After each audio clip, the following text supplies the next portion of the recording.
everybody, I'm back. What's up?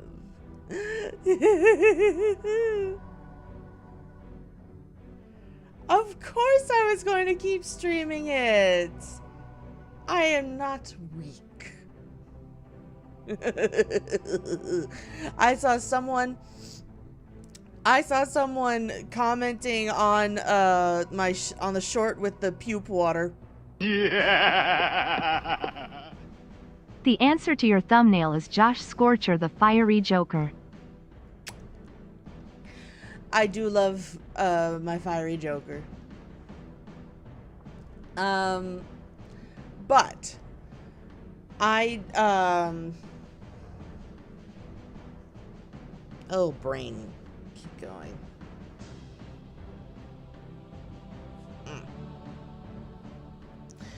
I saw someone comment on the puke water short that I haven't seen Ari stream in a while, so maybe she gave up too. No, I've just had a busy schedule. I recently got a lateral transfer in my job, and I had to do training during the day, so that's why Josh streamed at night that one week. So it's just been crazy. So I just haven't been able to stream for a while. Thank you, Abyssal Dragon, by the way. Oop, I need to do the thing. I need to do the thing. Do the thing. There we go. So, now that I have cleared that up,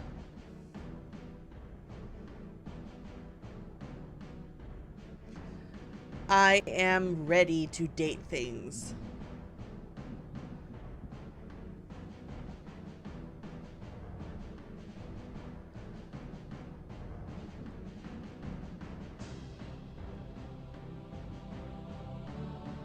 Ooh, yes, Donkey Kong Bonanza is coming out this week. Josh is very excited too.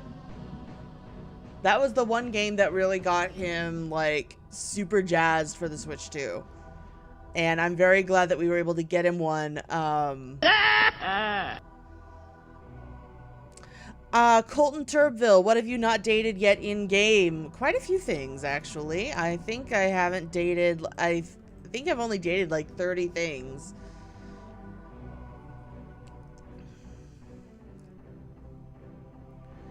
So let's go.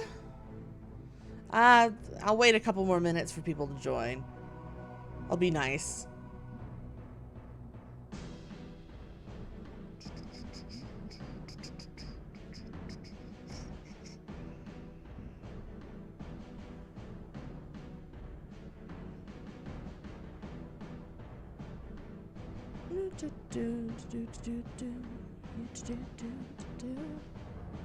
Just making sure my phone's on vibrate. There we go. I have not seen the first aid kit. We continuing on the Matteo line, or are we dropping for now? No, we can continue on with Matteo.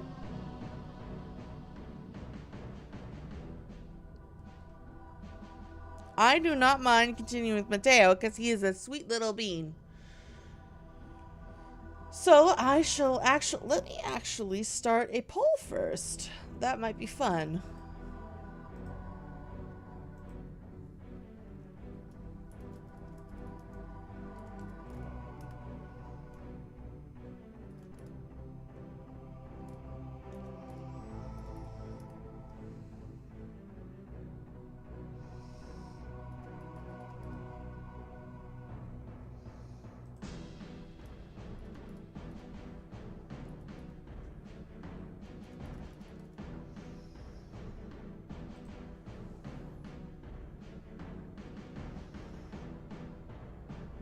And then let's see. Oh, already did the D20. Ari made the D20 fall in love with Ari. Yes, she did. That's my boyfriend. That is my primary. That's my boy. Let's see. Let's see.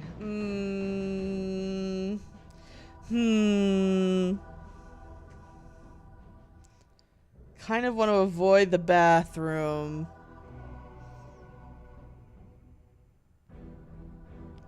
I'm not a fan of Jean-Loup.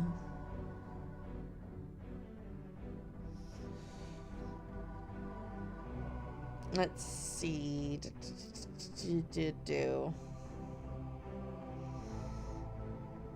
The toaster was pretty cool.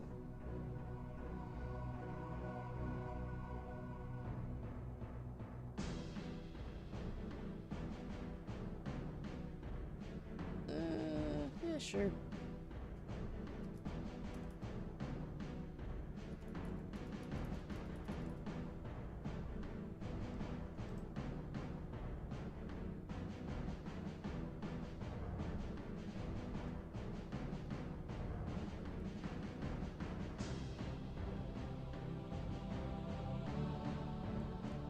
I did talk to the bath. She's a bit of a princess. I was going to say another word that started with PR. But I didn't want to offend people. I want to see the water-based one. Yes, I want to see River. I want to find River. I have no idea how to get River. Either the bathtub or sinks. Okay.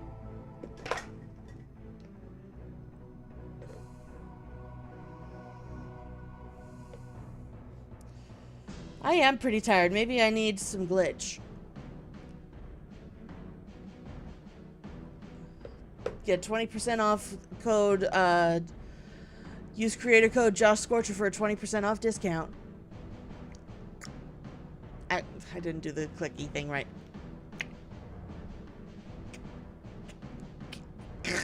Can't do the clicky thing right now. Okay, let's go. Date everything. Whee! I don't remember the controls at all. It's been a few weeks.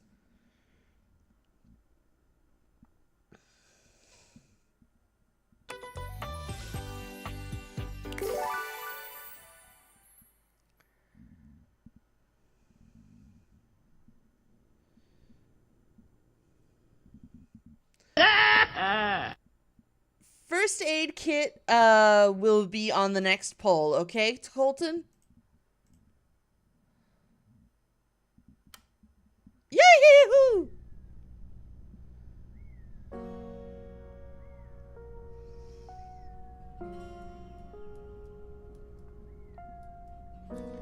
Sorry, I'm so used to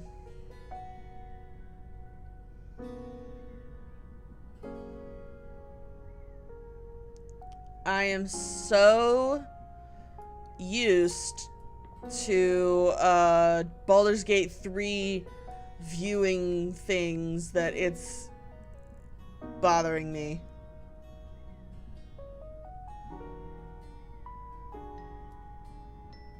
Alright.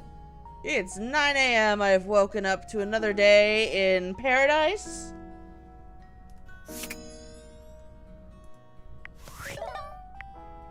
Alright, let's see who I've dated. Hi, Skylar. Phoenicia.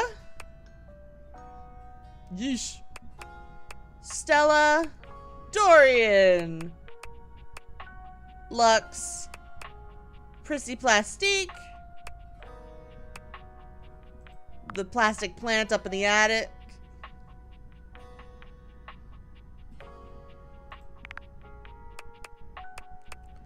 We got Dante. Jacques Spiro. There's Matteo. Beverly. Mitchell. So creepy. Freddie. Miranda.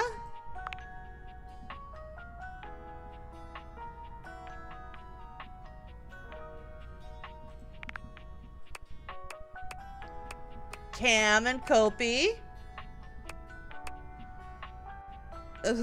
Oh boy. Johnny, Bathsheba. Lyric. My Chansey. Maggie. Betty. Sailor Moon?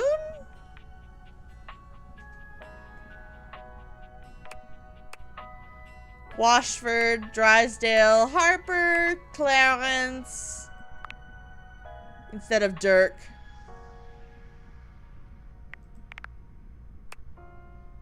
Henry, Christoph. I have to go back and talk to him a little bit more. Tony, Keith, Von Trapp, Holly, Zoe Bennett,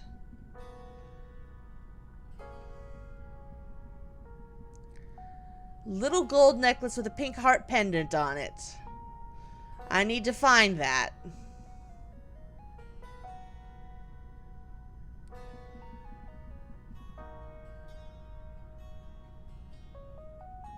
Alright. Shadow Lord, Nightmare, and Reggie. So I have about 40. Wait, who did I not click on? Did I not click on someone?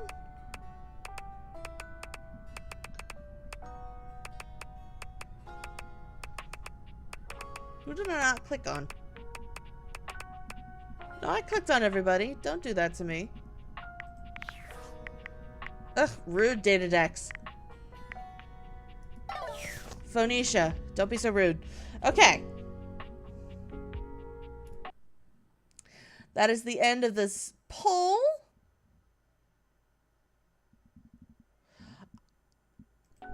Oh, I didn't click on Teddy. Where's the poll results?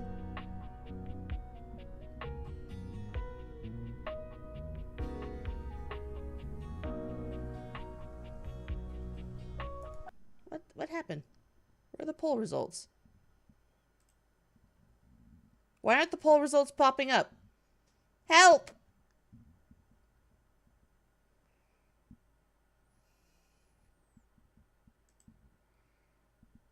There we go.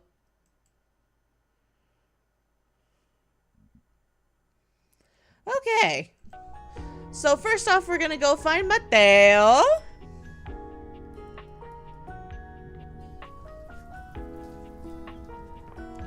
Johnny, you're gonna run up my water bill.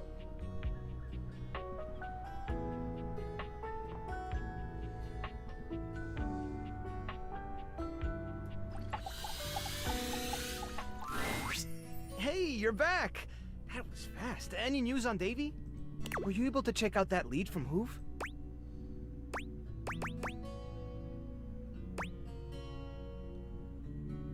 Oops, I forgot to do that.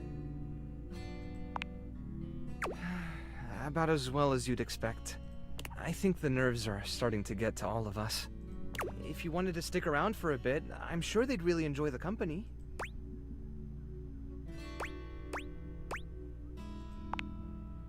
Of course. Thanks for checking on us. Let me know if you find anything, okay? I forgot I need to do something with the rumors.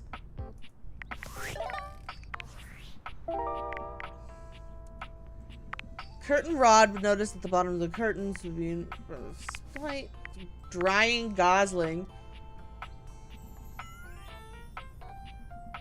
Rebel, okay.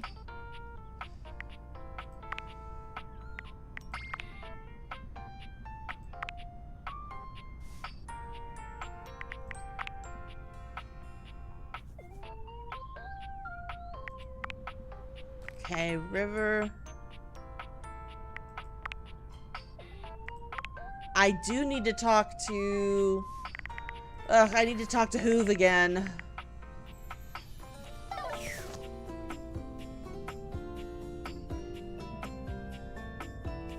Rebel's the duck? Why is Rebel a duck? What duck? I have a duck around here? I'm a grown A person. Why do I have a duck? Alright, comfy chair.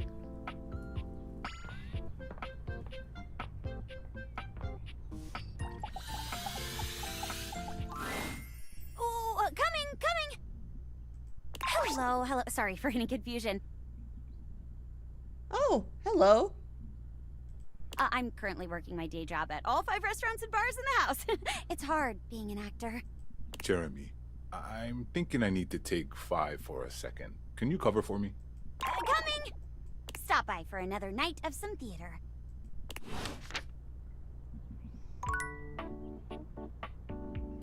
Well, that was underwhelming. Jeremy, okay. Alright, then. Well. The first word that comes to mind when you see the large cowboy standing before you is solid. This guy is big, and he looks built to last.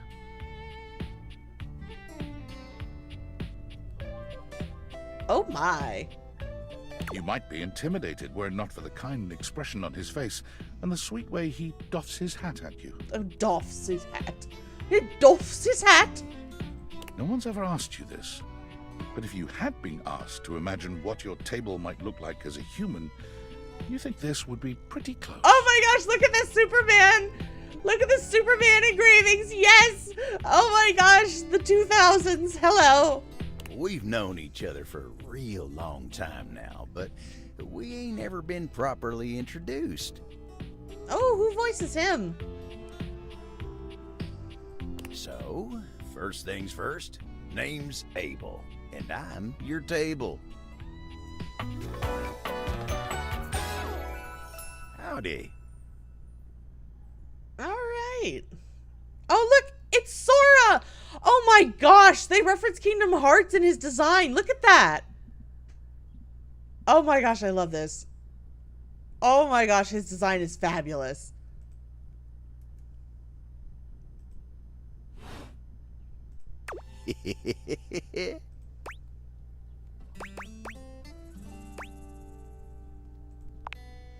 I know it, but it sure is nice to hear it from you face to face like this. You know, as a table, it's my job to hold things up all over the house, and I take my job real serious. So, if you're here talking to me now, you must need something more than just my support. And if there's one thing Abel's gonna do, it's make sure everyone in this house has what they need. So, what can I do you for? There's gotta be something.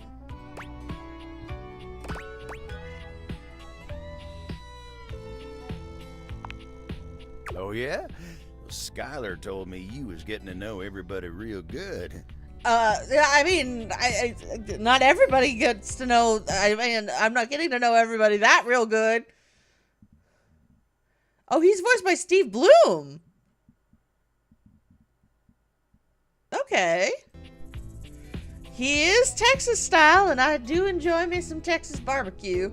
Maybe looking to getting back into dating and all that? Oh, he's so cute. Dating, huh? Hoo-wee. Dating ain't really my area of expertise, you know. Me, personally, I never was one for casual stuff. If you're looking for someone who knows people, though, you might want to talk to Kopi. She's good with that sort of thing.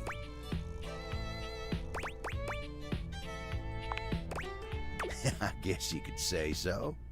All that talking and whatnot. Trying to fit each other's history into bite-sized portions. Oh, it just ain't my speed.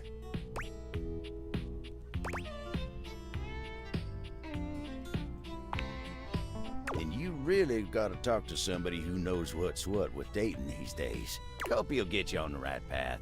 Wenda, tell her I say hey when you see her. You take care now. All right, that was... Whew. I do enjoy me some Texas boys. All right, let's get the couch. And then we'll go see Hoove. Seated in your living room is a being who seems to truly embody the concept of comfort. His arms are draped over the back of the couch, his head tilted back, and his eyes beginning to flutter shut. Today I don't feel like doing anything. Oh, I like this song. He looks just as though he's about to fall asleep, but when he sees you approaching, he shakes it off, looking up at you with a sweet smile. I love the spring necklaces. I really do love the designs in this game. Oh.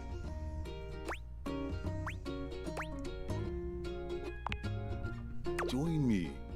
He pats the seat next to him. Come on and take a load off.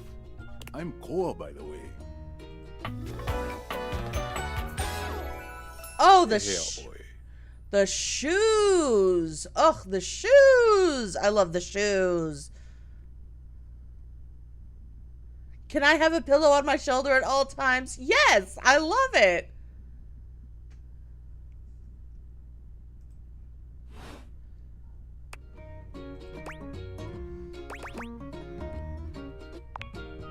You too. Most everyone would continue the conversation from here, but Koa only closes his eyes, sighing pleasantly. You wait for him to say something, but all you can hear is his quiet breathing.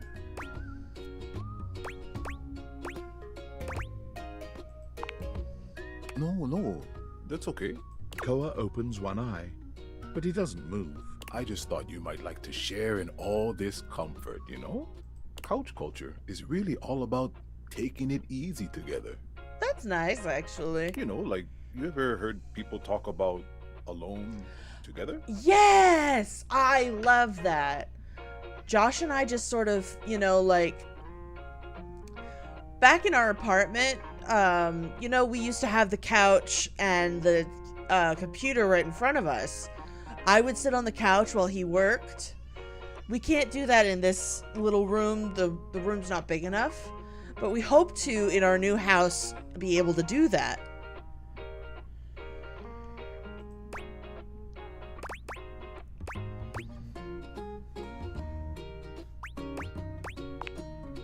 Right on. You get it then.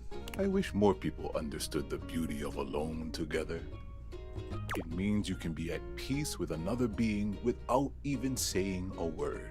It means not forcing a conversation or an activity between the two of you.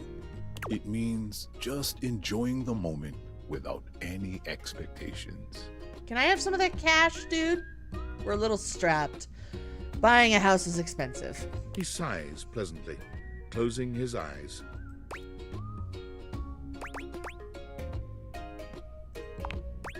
Beautiful.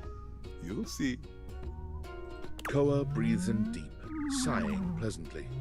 When he relaxes, the entire room seems to relax with him. You find yourself growing sleepier alongside him. You're not sure how much time passes as the two of you sit side by side in companionable silence, but it's certainly a good while.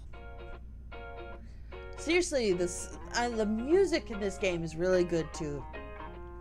Thanks for keeping it chill, buddy. This was real nice. Got something I want to give you.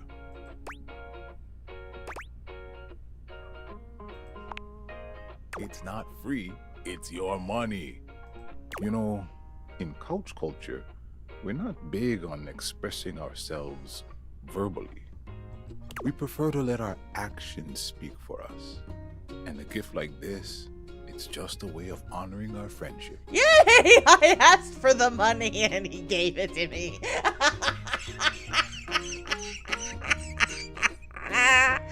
That's funny.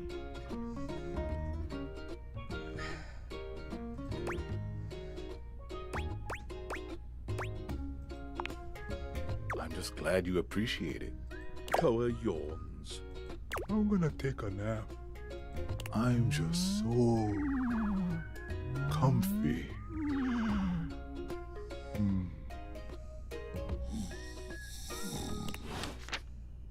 Alright, I got one more charge in me and I gotta go talk to Hoove about Davey.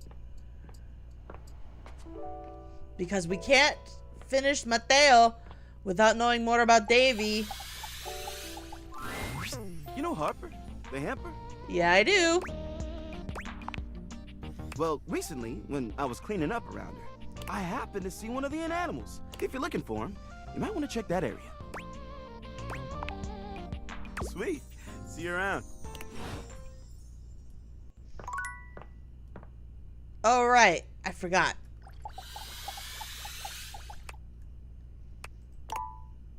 I have to talk to it. I have to talk to this little string.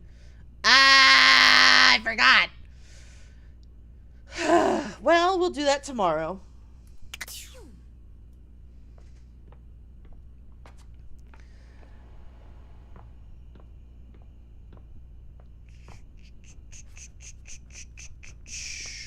All right, Betty.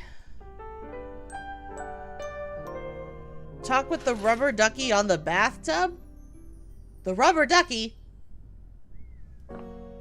Why do I have a rubber ducky? I'm a grown adult. Alright. Thank you, Atlas Eric Breaks to Tell. Alright. Let's see. I want to do the ghost lady, but I can't find their necklace, so I need to find her necklace first. Alright, rubber ducky. First. Whoop, I can't spell first. Aid kit.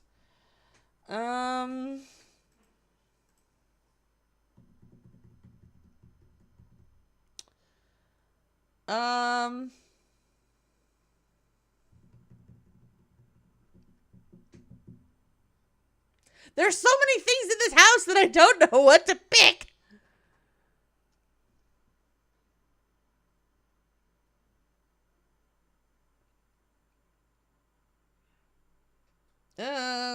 Let's see. What do I do?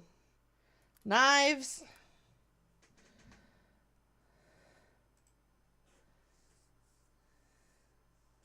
Sure, the TV. I'll put the TV on here. We are going to continue Matteo. Matteo's going to be first.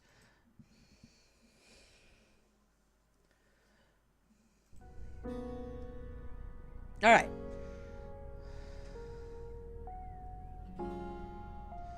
All right, let us go to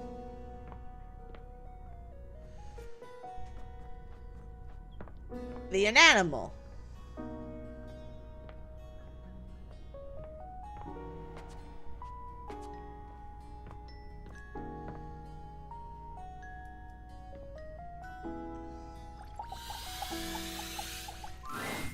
A friendly-looking second-hand piece of brush greets you. This inanimal probably isn't Davey, but might still need a home. It leaps into your pocket, ready to go back to Matteo when you are. Did that count? That counted. Ugh! Why did that count?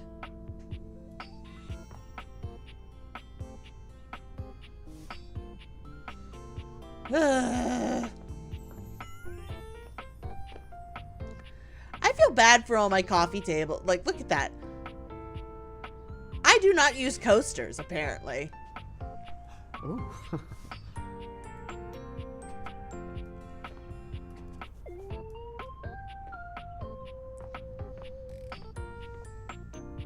See, look at that. I got a watermark on here, too.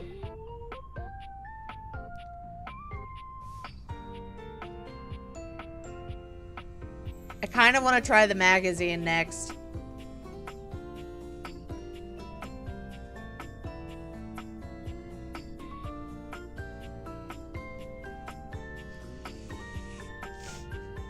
Yeah, why did it have to be snakes?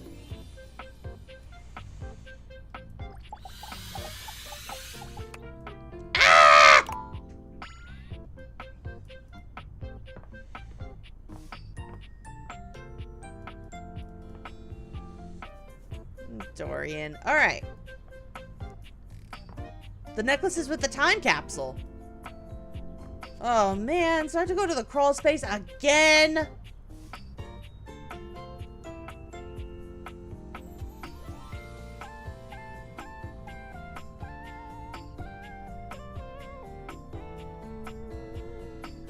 All right. Let us check the poll.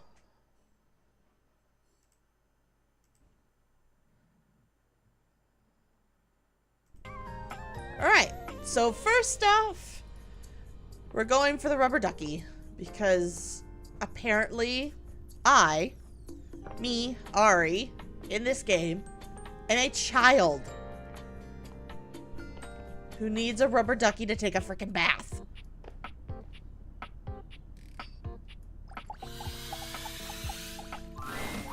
A very, very yellow punk dressed in studded leather glares at you. Their charming duck-like appearance does nothing to diminish the aura of absolute disdain that radiates from them.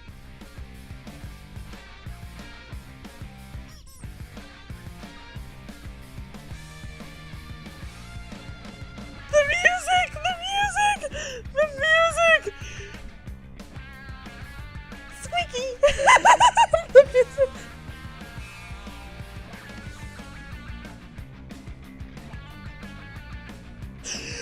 The hard guitar licks and then the beep beep.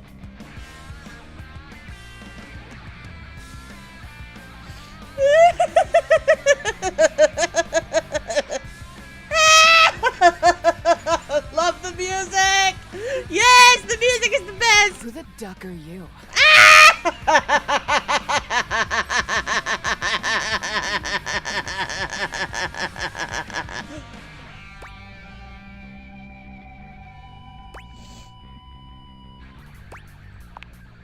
I asked first.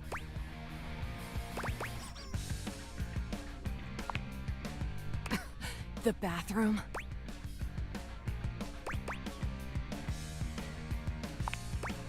Oh, so you're a duck and liar then?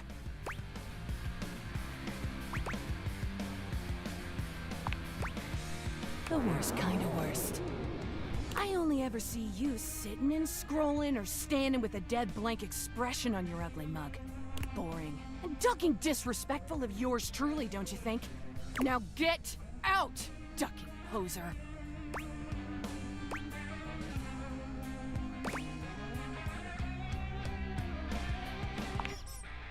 Well, I'd rather you did. Out!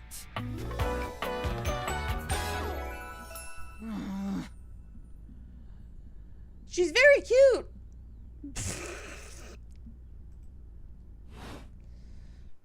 Oh my god! I have never felt my content aware go off like this. This ducky is dangerous. You got that right. This one gives off very sexual energy, very profanity-laced energy, very everything. Wait, that's Ragatha?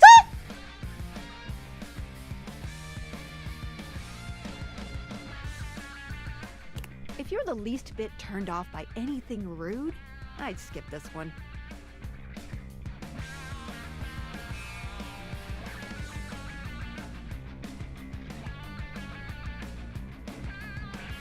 Oh, wow.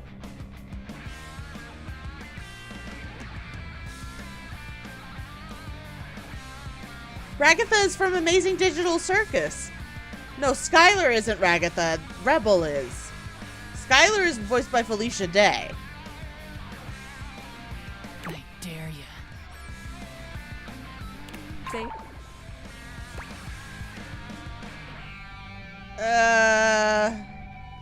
Honestly, let's just skip this one.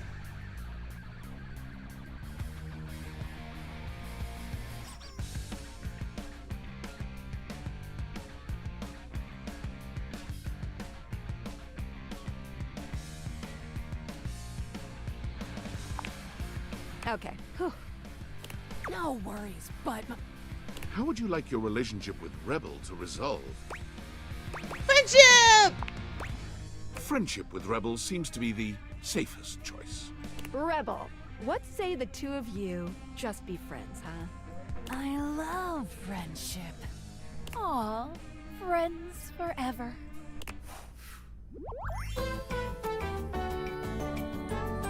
BFFs.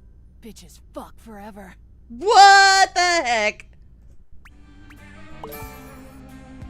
Cool, I got more sass. At least. See ya out there on the next one. Phew, okay, rubber ducky cleared. Cheese and crackers. safeness. Okay. First aid kit is next. Where is the first aid kit?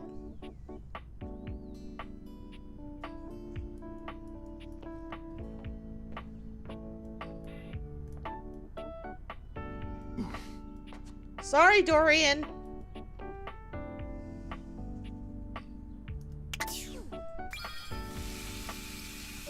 Oh, is that River?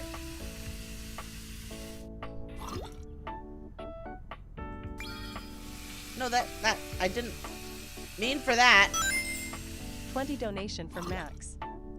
Just wanted to add a bit more, glad it's fully funded. Oh, thank you, Max.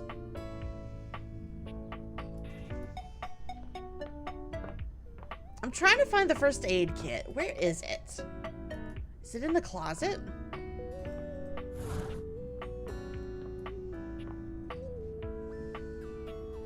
Is that where the Sailor Moon thing is? Okay, probably. I have a lot of sports paraphernalia, but I don't think I'm very sporty.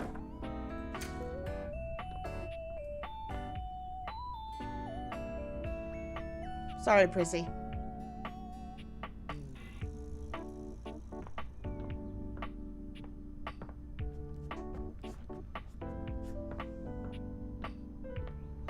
Where would one find a first aid kit?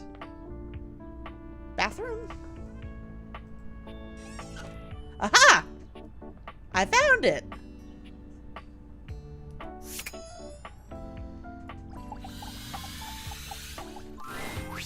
You see a medic with bright eyes, a kind smile, and a sort of maternal air about her. She's She so doesn't even wait for your introduction, greeting you cheerfully.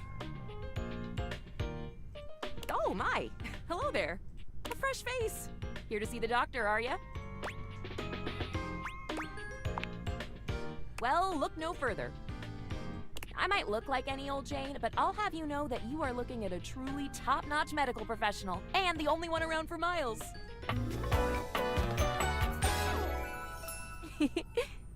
Farya. I do love the bandage clipboard. That's freaking funny. Oh my goodness, I love it. I love it. I love it. I love it. I love it. Design is great. Yes. Yes, ma'am.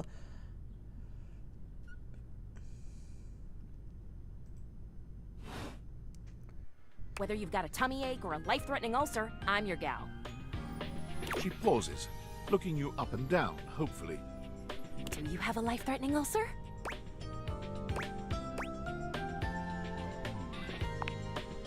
You've never seen anyone more disappointed to hear of your good health. Oh, heck. I do get my hopes up, you know. One of these days, someone is gonna bust through that door bleeding from orifices, natural and contrived, and boy, oh boy, what a red letter afternoon that'll be. Cool, cool. Really hope it's not me. Really hope it's not me. As do I. I understand they're quite painful. Then again, if you ever find that it is you, if by some misadventure or chance you find yourself in possession of said acidic incubus, I hope you know you can come to me. I would know exactly what to do. I would have a very good approximation of exactly what to do. Yes, basically. Anyway, what can I do for you today? If not an ulcer.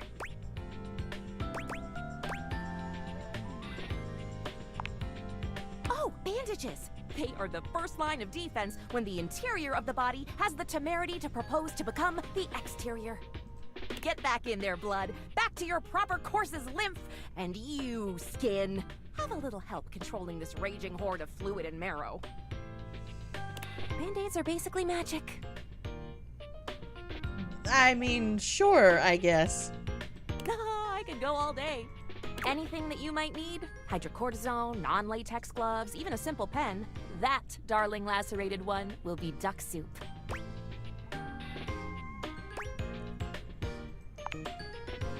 Zounds, something is drawing my eye. My medicine better let me take a look at that wound of yours. You sneaky little sufferer. Thought you could slide one by me under cover of a metacarpals, eh?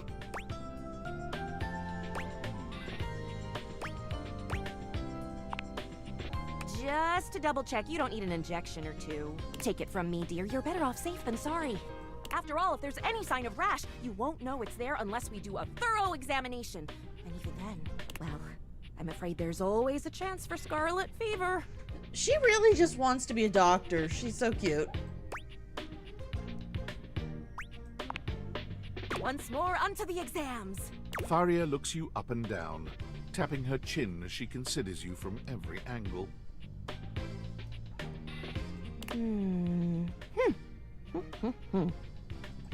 Exactly what I thought.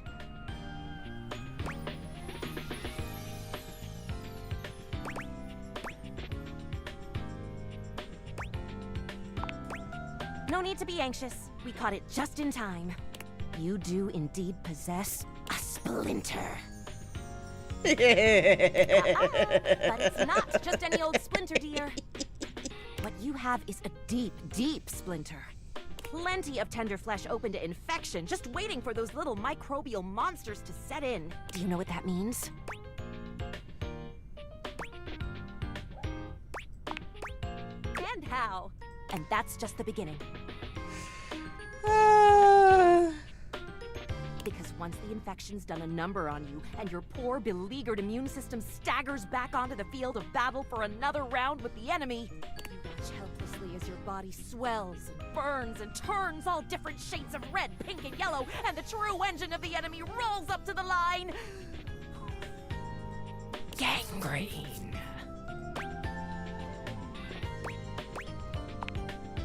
And before you know it, we'll have to amputate entirely.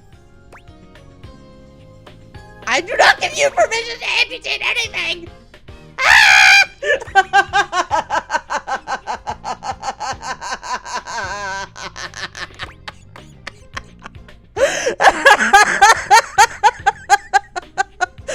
Oh, I'm enjoying this one.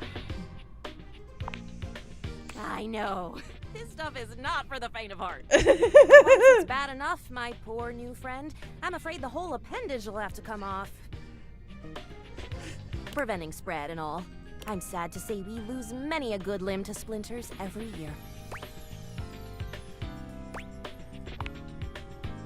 The world is dramatic. Drama isn't necessarily a bad thing, you know? Drama can be the spice of life, like cinnamon or penicillin. The bottom line is, you have got the world's a scary place, and you're one wrong move, and you can throw it into total and utter chaos. A veritable breeding ground for every bomb, dick, and hairy slate of diseases ready to eat you whole. You never know what the seemingly tiniest, laughable symptom can mean. For example, got a case of bad breath? Maybe you just ate a sandwich with too many onions. Or your breath stinks like a dead fish on a hot Sunday because you've managed to develop halitosis as a result of the toxic substances in your body not being filtered out properly because your liver is failing. That actually is true.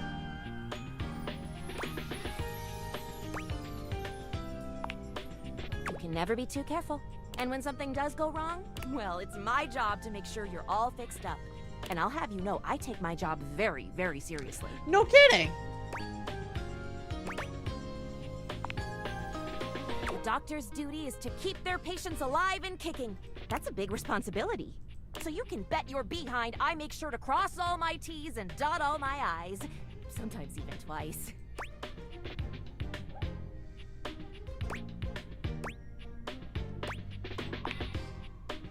Never met a doctor who had good handwriting. That's a good point.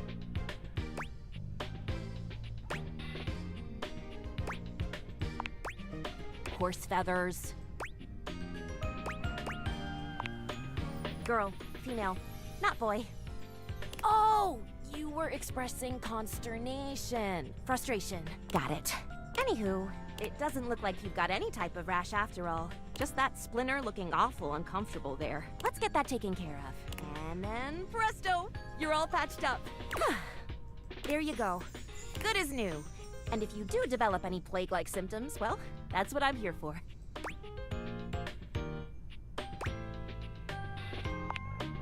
You'd better. I'll keep the tissues ready. Medical professional Farya's always just a sniff, sneeze, and groan of discomfort away. All right. That went well, question mark?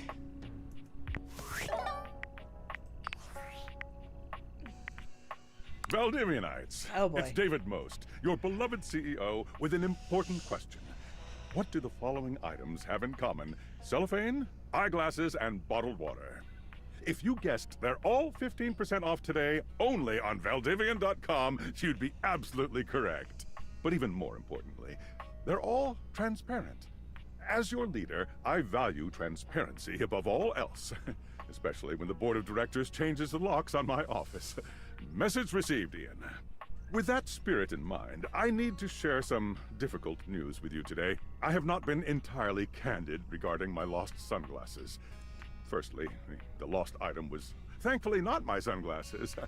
My sunglasses were handcrafted in Italy by blind artisans, are inlaid with conflict diamonds, and are locked in my safety deposit box. No, the missing item in question is actually a Valdivian prototype. And even more importantly, it's the only existing prototype of the amazing new gadget we're planning to launch for the Q4 Blissmas season.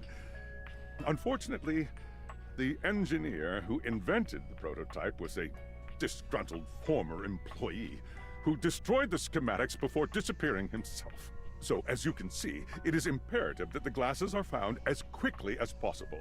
To that end, and after discussing it with the board, we are now prepared to offer a handsome reward for their expedient return. A $50 gift card to Valdivian.com. Whoa. It's me. Were you followed? Is this signal encrypted? It'll have to do. Listen, I've been giving more thought to our previous conversation about the ethical implications of transforming inanimate objects into humans. I've come to a realization. It's honestly not up to us whether an object should become human. It's up to the object. And if an object expresses desire for personhood, who are we to deny them? I did discover one other interesting piece to all this. After analyzing the data, it appears that certain objects can only become human if the Dateviator user possesses the necessary personality traits. Oh. I'm not sure why. I theorize it's because certain character attributes emit an energy vibration on the same resonant frequency as the molecules of a particular inanimate object. But in all honesty, it's likely a mystery that science will never solve. Regardless, I was able to discover which personality traits seem to resonate with each inanimate object, and I've uploaded that data into the Dateviators. I've labeled it Realization Recipes. You should be able to access those files now. I'm so sorry, but there's no time. Valdivian's goons were closing in, so I was forced to flee to a country in South America to avoid detection, and my cell carrier's overseas data plan is very limited. Seriously? 10 megabytes a day? I can barely send a GIF, what a joke! Remember, check the Dateviators for the realization recipes. Well, I know one person I wouldn't mind turning into a human. Chansey! Where is it?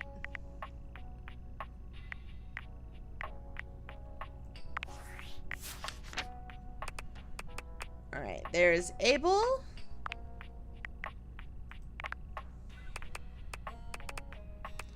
Koa.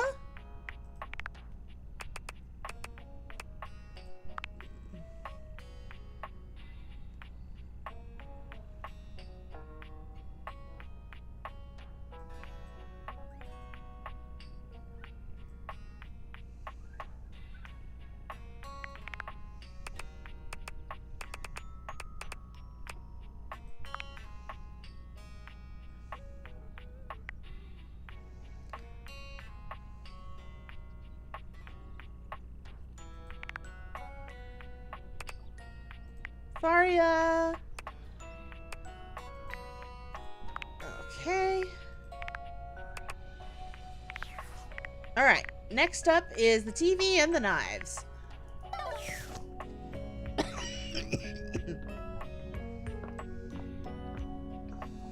And then tomorrow we got to get more Matteo. It takes you a moment to realize that there is not, in fact, a test of the emergency broadcast system standing in your living room, though the colorful figure standing across from you certainly bears a striking similarity to that TV classic. Whoa.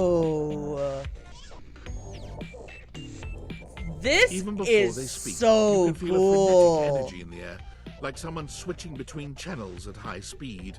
Yo, yo, yo! Don't touch that dial, cinephile, because my favorite studio audience is now in attendance.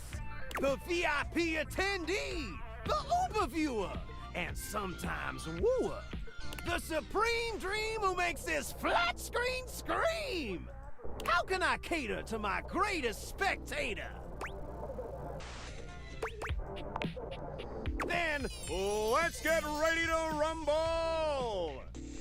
Before we get to what's on my screen, let me properly set the scene. The name's Telly.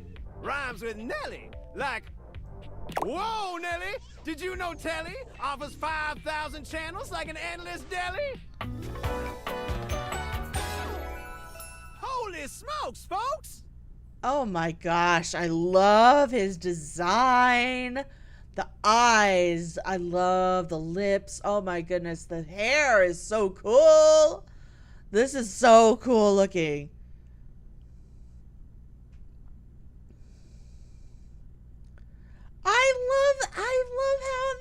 I love how it looks. Like, this is really creative. So ask not what your country can do for you. Ask, can you dig it?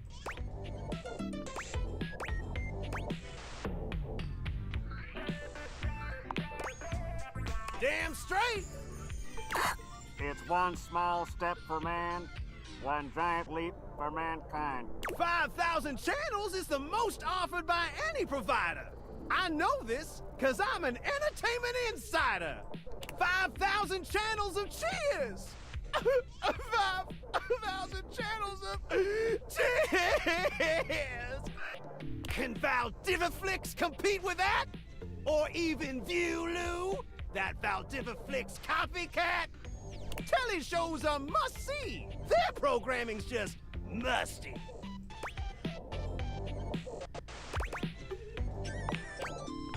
Dynamite! Anyway, since you're here, my dear, why don't you just kick back and recline?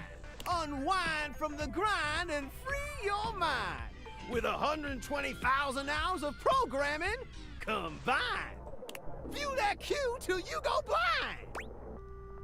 Until I go blind? It's just an expression. No need for obsessing. In case of ocular degeneration, we'll just get you some medicine. Wow, okay, this voice actor is very talented.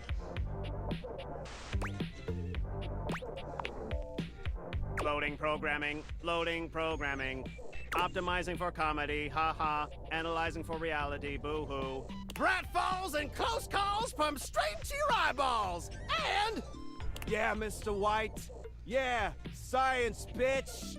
I found 15,000 shows you wouldn't oppose. So what genre can I impose on you with my flawless flows?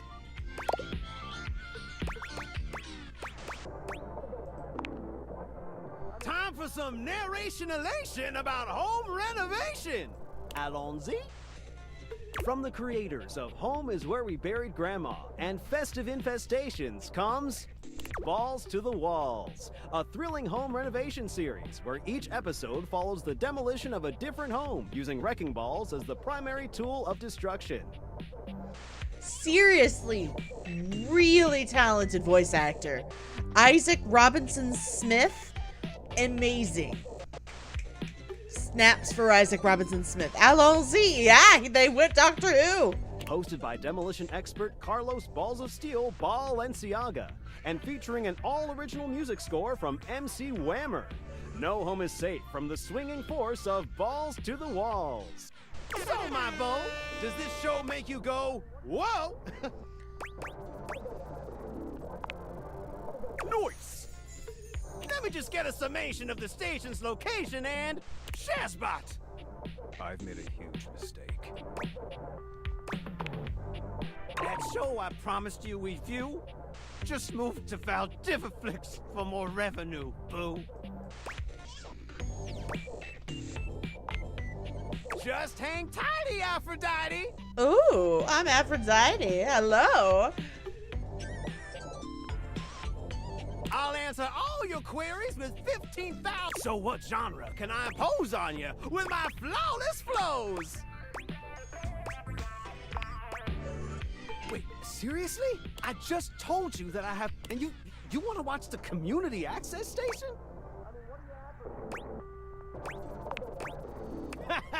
Okay. Woo! You really had me worried there. I was like 30 seconds from having you committed. Speaking of, though, should probably put in an ad right about now. Just give me a second. We'll be right back after these messages. After these messages, after these messages, after these messages, we'll be right back.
I'm enjoying myself. I'm not in...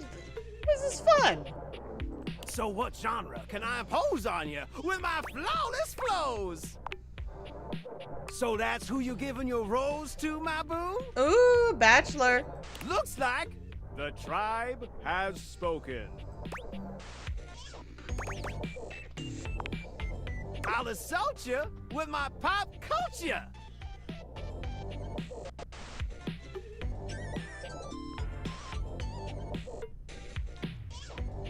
Oops, I forgot to switch it back over. I'm sorry. I fixed it. I fixed it. I fixed it. Hey, look, it's a slant rhyme. It works. All right, my delight. I'll give you a reality infusion in 4K resolution. Cougar versus cougar. Thrust into the wilderness and stranded in a remote location miles from any plastic surgeons. 10 older, attractive women must rely on their wit, resourcefulness, and cunning to battle for survival and outsmart their adversaries. 10 actual cougars. With tensions running high and cougars lurking around every corner, alliances will be forged, rivalries will emerge, and the women must dig deep within themselves to prove once and for all which cougar has the sharpest claws.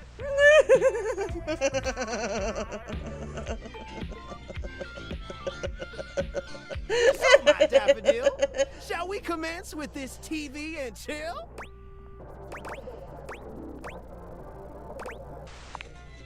Pretty good. Let's relax with some snacks while we await the climax and dope. I had this pre-planned and my schedule was unassailable. But that show's not on demand, so the episode's not available. But no prob, heartthrob. I've got 15. So what genre can I impose on you with my flawless flows? Makes sense, makes sense. Just, one more thing. Look, I don't want to pry, but I gotta know. It's not because you prefer Valdiva flicks, right? Because that'd be a huge blow to my ego.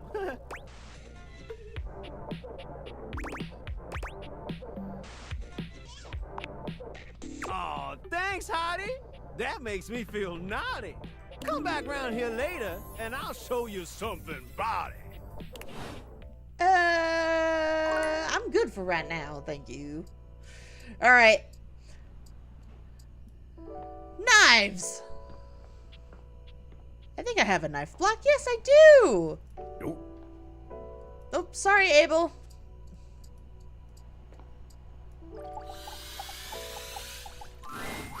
A tall, statuesque man Oh, stands with his back Daisuke. turned to you, surveying the dishes, your dishes, on the table in front of him.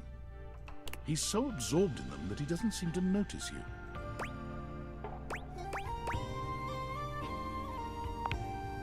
The man doesn't move. As you walk around to get a better look, you can see that he's quite handsome, and still entirely uninterested in speaking to you. Hi, Daisuke. The man's head swivels to look at you quite suddenly. Yes? Keep away from the dishes. They are priceless.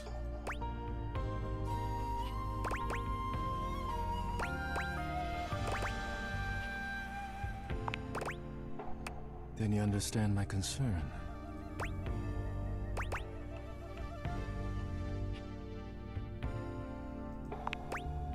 I am Daisuke. Daisuke Dishware.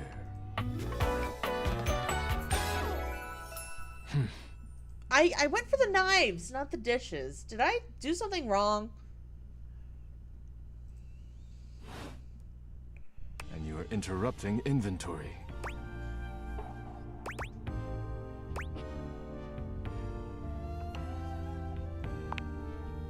No one asked me. It is simply my duty. Once a week I take inventory of the dishes. If one is cracked or chipped, I repair it. If one is beyond repair, I retire it. And when new dishes arrive, I add them to the collection. Your praise is not required, but I thank you. All dishes are also cutlery, so all Daisuke. Oh. Oops. I thought knives were gonna be like someone different. Like there was a tutu with knives. Oh. Now please, leave me to finish my work. You decide not to bother him any further. Look out! Your foot catches on a strange bulge in the flooring, and before you know it, you're going down. Hard. But you don't hit the floor. You hit hard muscle instead. Ooh. Daisuke has heroically put himself between you and the dishes. You're now face to face, and chest to chest, on the ground.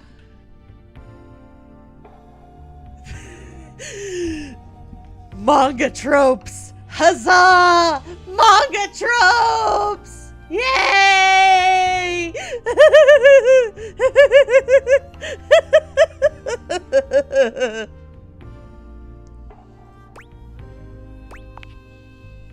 Forget about me. Are the dishes all right? Oh my gosh.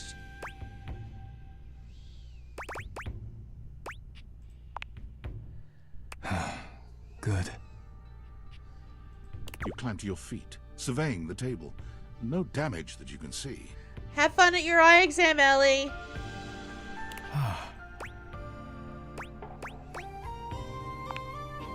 I think I've chipped.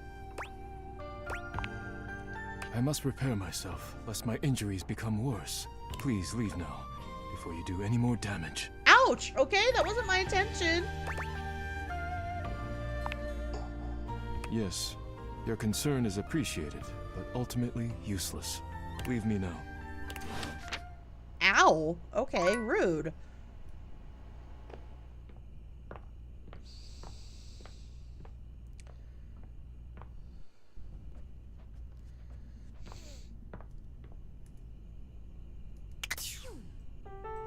Alright. Let's see. Oh, it's a brand new day. Alright. Let's...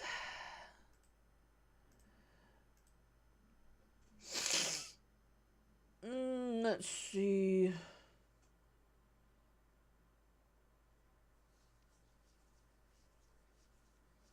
Let's see.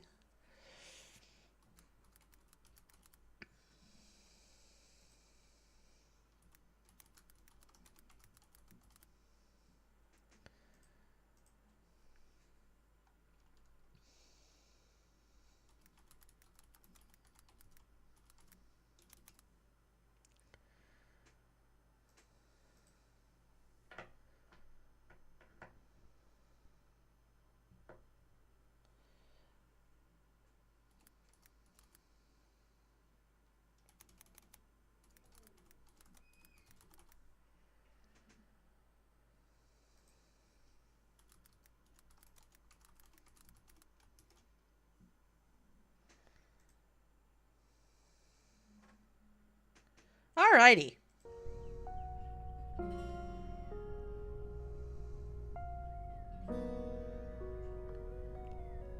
Alright. I have set up another poll over on YouTube.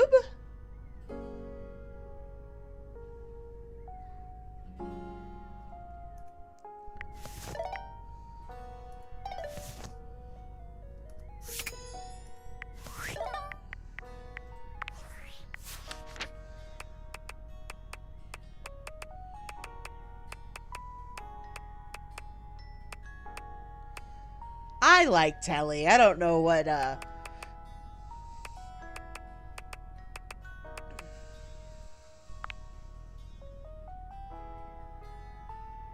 Oh, he doesn't like constructive feedback. Uh-oh.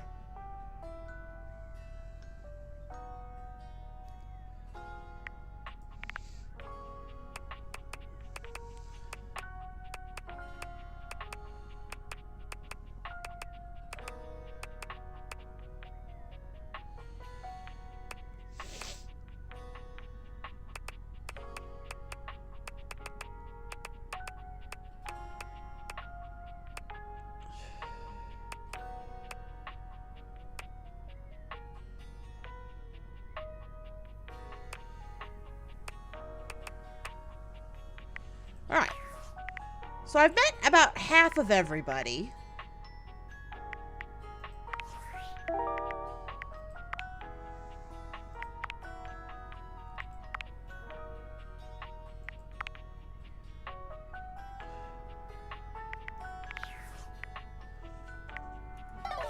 Alright.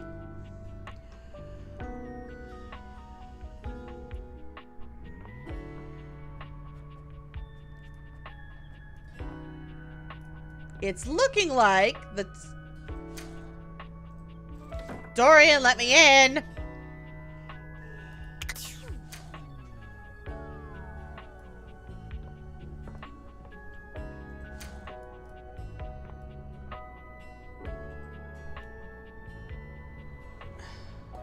It's looking like the time capsule is winning.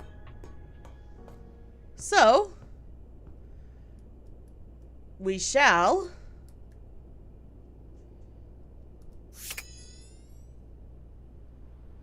We shall go to Matteo. I promise we will go to Matteo.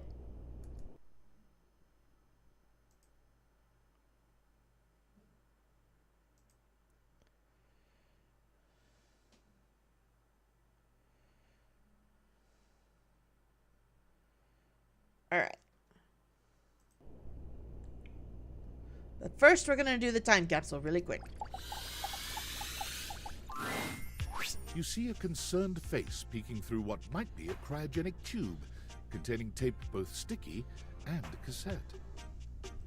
The face notices your presence and begins to speak. This is terrifying. Yes! This is choice! I am officially found!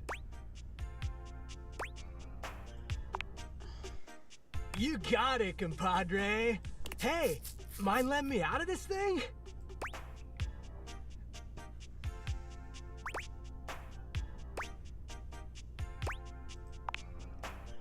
Nope.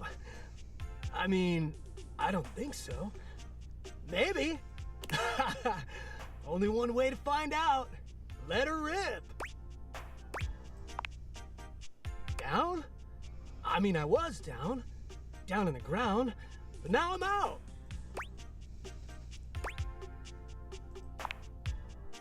What?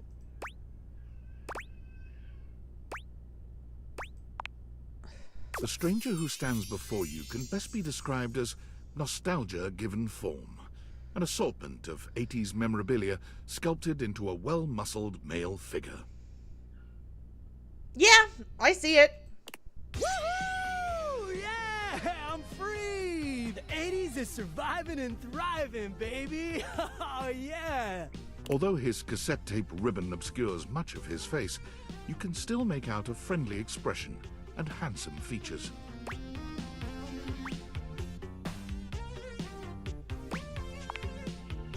Well, yes and no. Think of me as the essence of what's inside that time capsule. 80s personified. He pulls an electric guitar from somewhere, playing a very loud and intense note as he strikes a pose. Bill and Ted? Better yet, don't think too hard about it at all. 80s fever reigns! Yeah! Yo! Bodie? Windbreaker.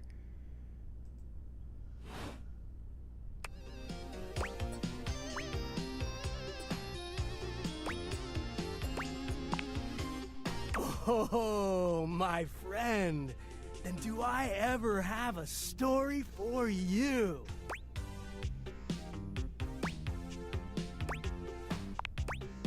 Whoa, friend. Do you mean like an actual bomb? Because I don't truck with violence. I'm much more of a lover than a bomber of shit. Point being, I have no idea what you're saying. I guess in a way, I wasn't born then, dude. But first, I need a minute to decompress, if you know what I mean. Totally.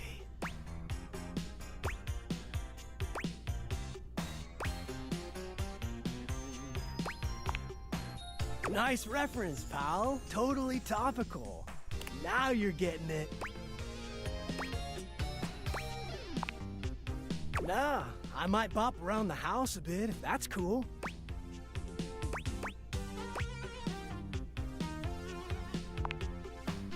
You got it. All right then, I'll be around just chilling like a villain. I'll teach you the ways, Daniel-san. Oh, look at you, acing the class already. You are gonna be a bodacious student, I can tell. Okie dokie, Smokey. Just gonna talk to you later. Okay.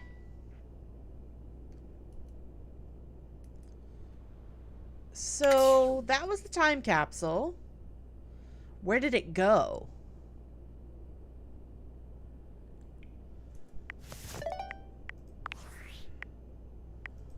Attention, jackasses! It's been weeks already, and you're seriously telling me there's been absolutely no movement on this missing glasses issue? Maybe I haven't made myself crystal clear.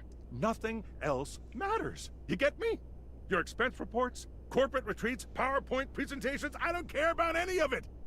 This is your one and only priority. You find me those glasses if you gotta burn this whole worthless rat trap down to the foundation, and do it now! Secretary Dawson at the Pentagon is breathing down my neck, and his breath stinks like flaming garbage! You think shareholders are bad to piss off? You do not want to screw with the U.S. Department of Overseas Violence, get me? We're all gonna end up buried alive in some desert somewhere! Find me those glasses, now! And who the hell came up with the 15% off transparent items promo? No consumer buys anything based off of how transparent it is! Find me whoever came up with that crap and fire them! David. Jeez. Somebody the little grumpy. Maybe you shouldn't tick off people who, you know, work for you. Just saying.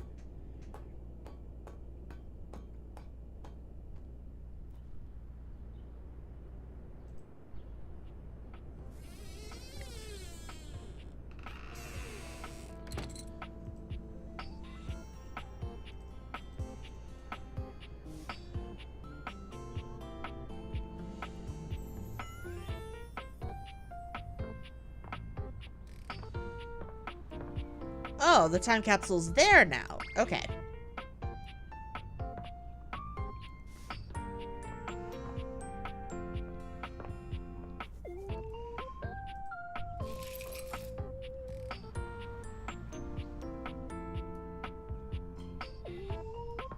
Okay, what's next?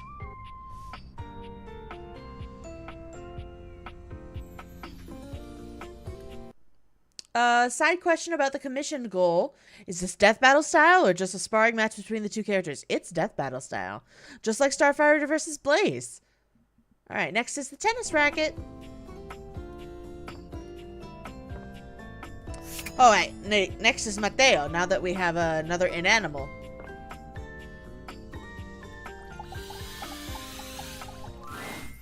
I'm so sorry, Matito. I know how much Davey means to you. Thanks, Betty. And you're sure you haven't seen him in the bedroom anywhere lately? Maybe he fell behind the nightstand, or got stuck in the closet, or something. I can check again, but I haven't seen him since I caught him hiding my pillows last week. Well, you know, it's just because he likes you so much. Oh, is that all? I'll remember that for next time. There is going to be a next time, right? Of course there is, sweetheart. In the meantime, I'll ask around the bedroom and let you know if I hear anything. You're the best.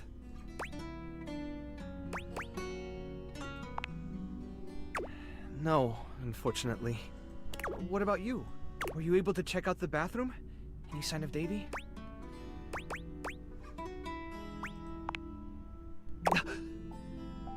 That's one of Davey's threads! What? Davey's a Medusa? A python! Look at you! What a beauty! Leave it to Davey to be wandering around just making friends this whole time. Welcome to the rescue, little guy. What should we call you, hmm? What do you think?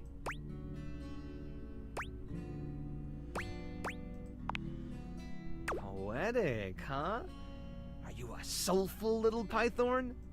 How about lilac?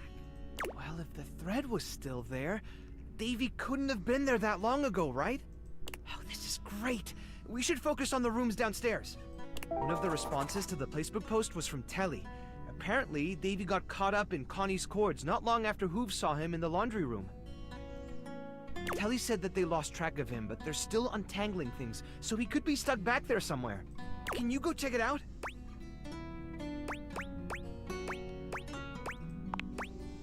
Oh, finally, some good news. Hang on, Davey. We're coming, buddy. Come on now, Lilac. Alright, so...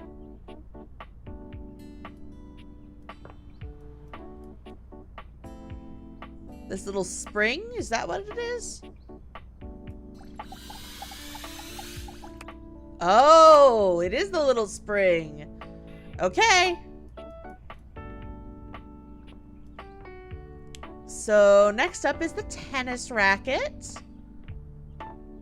Now that we've talked to Matteo for the day.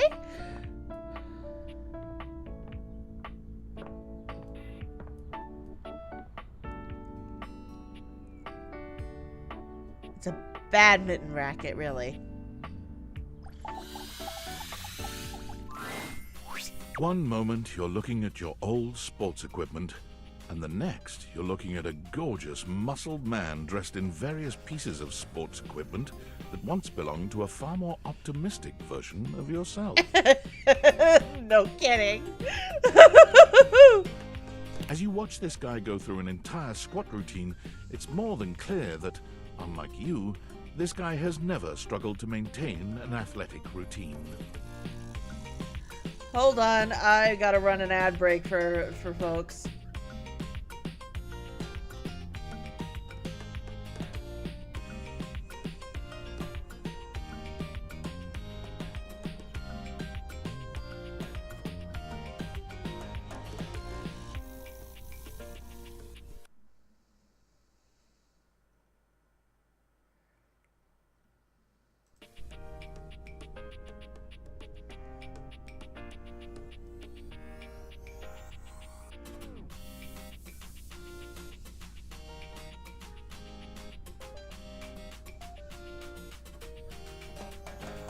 Mid-squat, he stops suddenly, bending down to peer at you through his legs. A handsome, smiling face, boxed in by thighs so thick and developed, you're rendered speechless for a few minutes.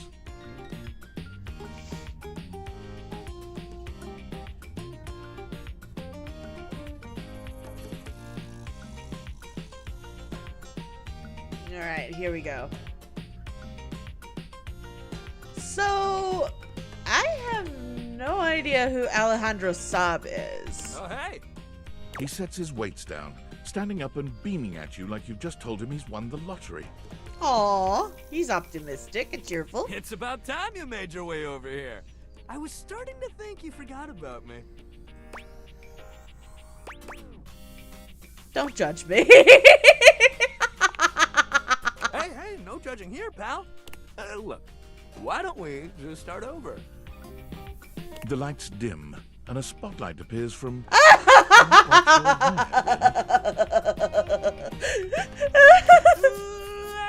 and gentlemen, now entering the stadium, the king of the ring, the Duke of Dunk, the jack of all trades, master of fun, Mr. Duncan Dunk Shuttlecock! Oh, hell yeah! Hey, thank you. He goes through a few poses that really make his abundant muscles pop, looking at you with the grin of a confident athlete. All right.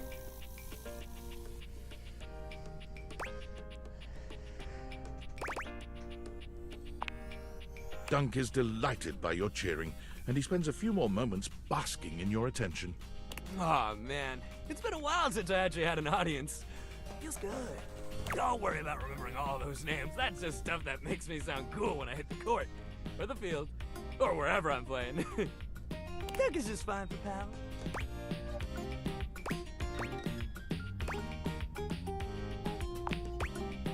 Totally! We might have just met, but strangers are all just friends you haven't met yet. That's sweet. Anyway, it's very Sesame Street, but very sweet.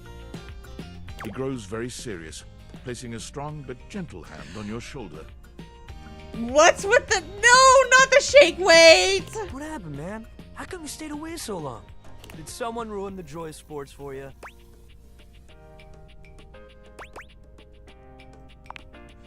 There's genuine sadness in Dunk's eyes, and are those tears? That's the saddest thing I've ever heard. Sports should be happy for everybody. We gotta fix that. Dunk gives your shoulder one final little squeeze, and then he's slapping you on the back so enthusiastically you nearly collapse. This fine hunk clearly does not know his own strength. Oh, he's Yuri from Three Houses. Okay. Well, hey, no matter what happened before, you're here now. Your inner athlete said, let's get it, baby! And who are we to say no to your inner athlete?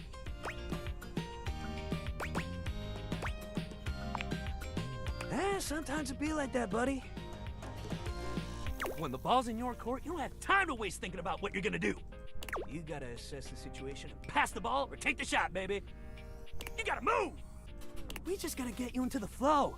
But I wanna make sure you're ready for it. After all, working out without a proper warm-up is a great way to get a nasty injury. I'm sure Farya would love to hear that, though. So you come back here when you're ready to get into it. Meet me by the weight rack, all right? Bring your positive attitude. We're gonna have fun! Oh boy. Alright, next up is the board games, which are in the attic.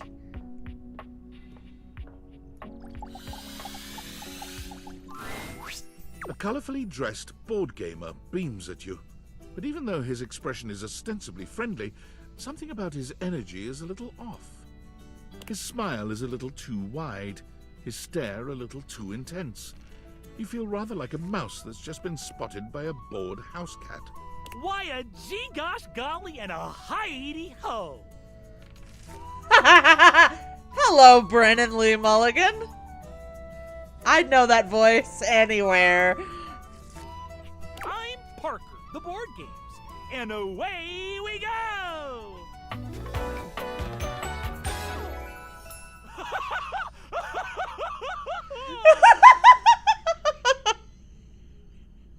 Oh dear, he's a little manic. Oh no. Oh no.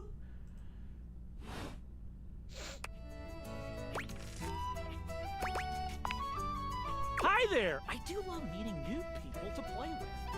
And I do need new people to play with these days. I'm awful lonely up here in the big ol' attic. But you seem like a nice sort of gal already. Maybe you could be my next relationship. Would you like that?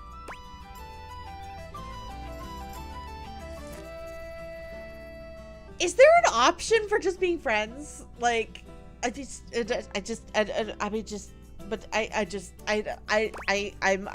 more looking for friends. Intriguing. If only it were up to me, though. You see, my whole deal with relationships has to do with rules. I love rules. If you want any sort of relationship with me, good or bad, we have to go through the rules. Want to hear them as they pertain to my whole deal and how this is gonna turn out? Sure, why not? Glorious! In order to achieve a relationship with me, you must play these board games 3. If you beat me or unseat me, more chances for love will greet thee. At the end, I roll a die to achieve a status. This, in the end, will be our dating apparatus. Ultimately, yes, but your actions during each game can change the weight of the die. The more you win, the more chances to love me.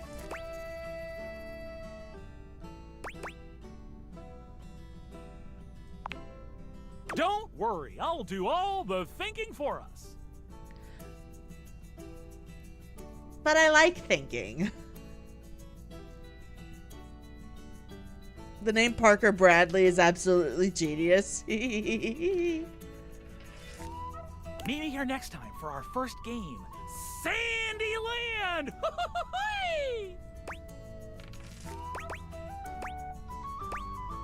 I'm scared. Oh, don't be scared. I only bite a little. I love biting things very much. Parker bares his teeth at you, clacking them together in a horrifying way. He's joking, probably, but it is unnerving.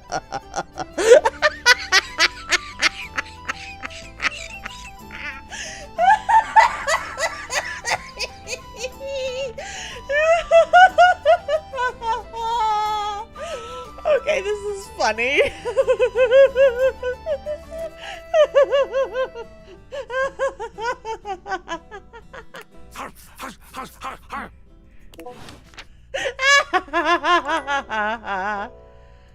Okay, that's hilarious. See, look, Zoe's not even here.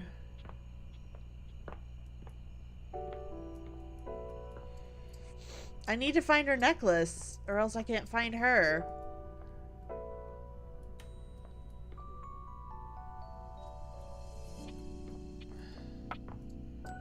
Yeah, we need to find her necklace first, and then we can find her again. Oops. What was the other thing? Curtains. That's what it was. Curtains.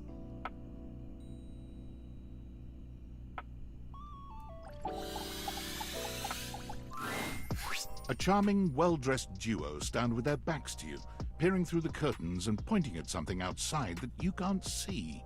They seem quite absorbed in their own conversation. Ooh! Oh, yes! I love their hair! Oh my gosh, both of them look stylish as frick! Love it!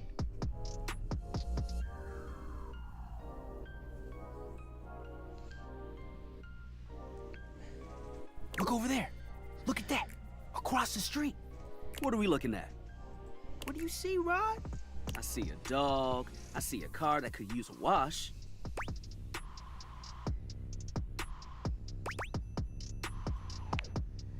One of them turns to you, holding up a finger before turning back to his friend. Hi, 1 second.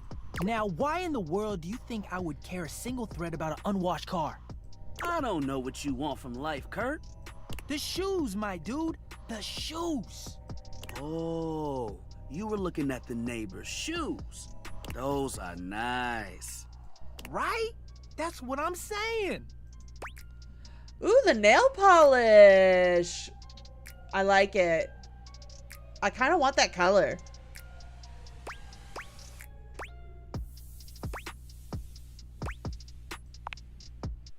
Hold on. Those are way better than those shoes we saw last week. Ain't that the truth? Only time I wish Wendelin would have fogged up.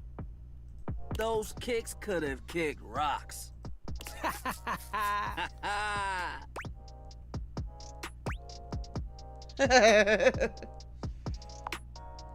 What was that about? Rod, don't be so rude. I'm just giving what I was receiving. You'll have to excuse Rod. His tact leaves a lot to be desired. There you go, talking about me like I'm not here.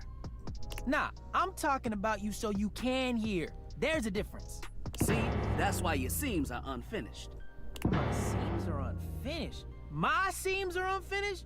Keep talking. See what happens. You ain't gonna do nothing. You love me too much. Yeah, okay. Don't say that too loud. Everyone else might start believing it.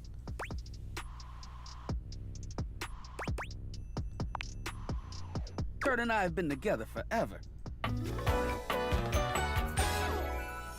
Yo, what up? David Morales and Jaquise Neal? Or David Morales? I don't think I know them. I don't think I know them. I'm like his brother. But not my brother. If we were related, you might actually be polished. We both know you wouldn't look good unless you were next to me. Who told you that lie? Say, who do you think looks better? Me or this delusional drape I call my friend?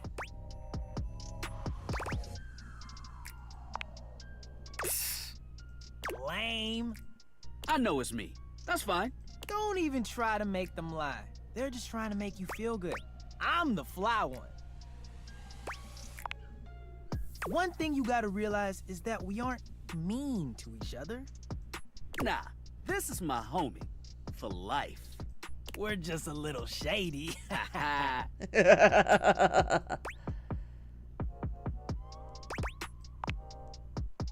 Being shady isn't always a bad thing. Oh, to the contrary. I'm shady all the time to Kurt. Why? Because I love him. I guess you could say that. Yeah. But we have rules. Oh yeah. You must throw shade appropriately. Okay.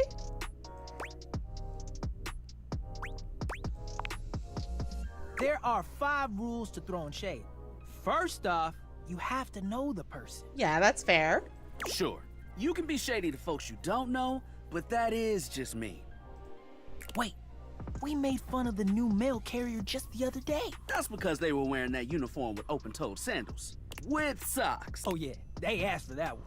This rule is one of those, do as we say, not as we do things. Unless we ask you to do it with us, at which point, you better come correct. Come correct or get corrected. Chetney going hard.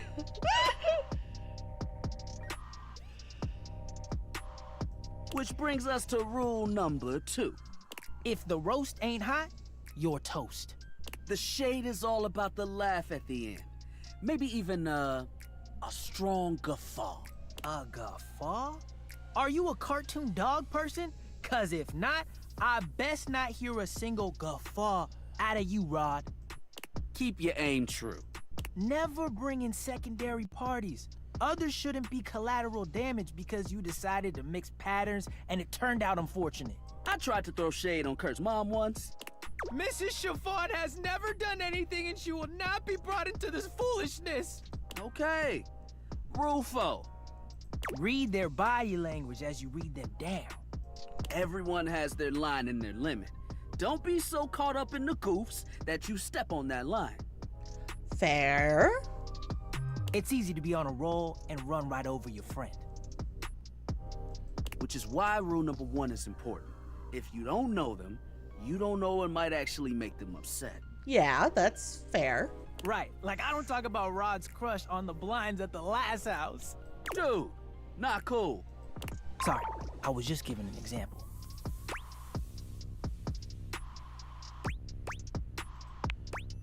It's an art form. And there is one rule that you absolutely cannot break. Oh, yeah. The final rule.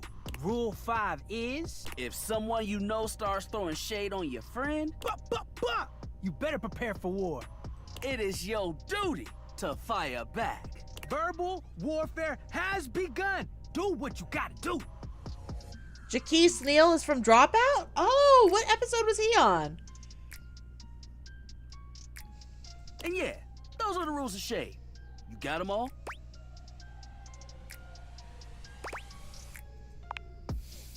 Okay, confident.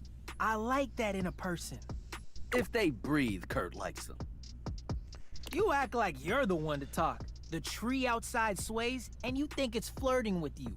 How can you not be charmed? Have you seen those branches?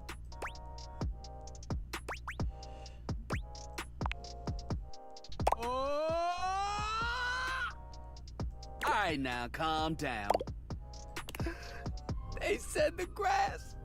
The grass, Rod!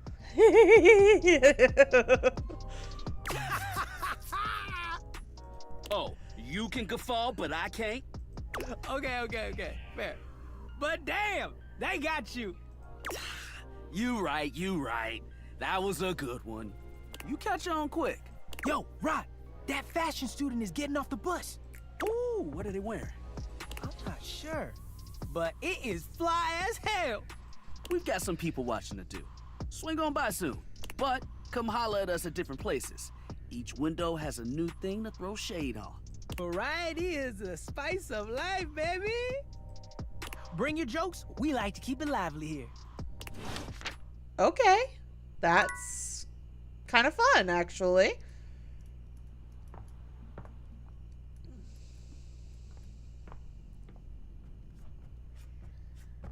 Alright, let's find Zoe. See how she's doing. Okay, she's still there.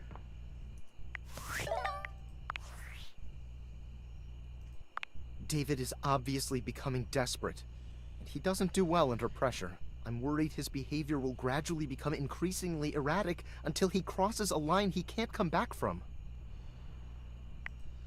You have no idea. I should never have put you in this situation. Naively, I believed as Valdivian's lowest paid employee, you would be safe. But it's become clear that as long as you possess the Dateviators, you'll be the target of David's wrath. Anyway, I have a solution.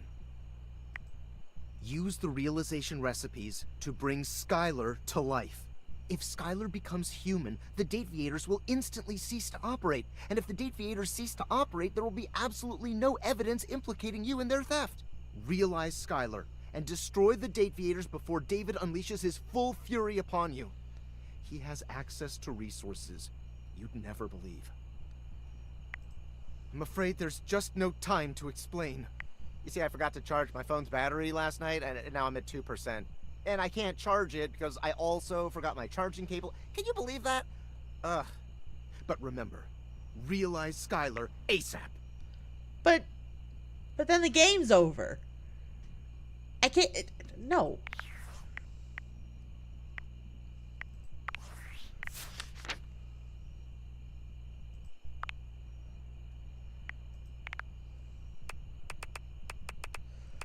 Alright. We got Parker Bradley and Matteo. He is a character.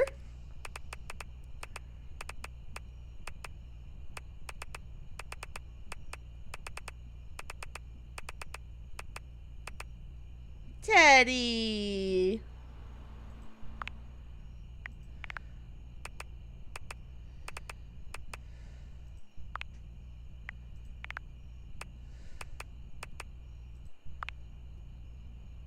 The 1780s.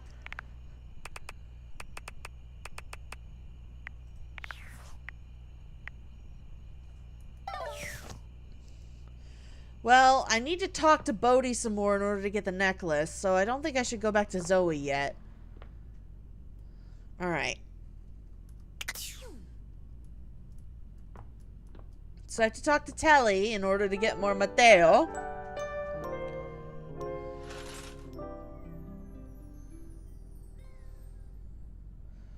Alright, so... I gotta go talk to Telly. So that'll give me time to do another poll. Oh, wait. Do I have to talk to the games console or do I have to talk to Telly for Matteo? I don't know.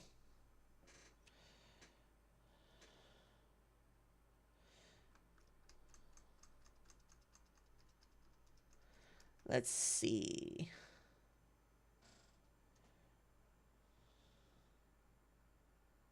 Oh yeah, the spring. I'll get the spring. Let's see.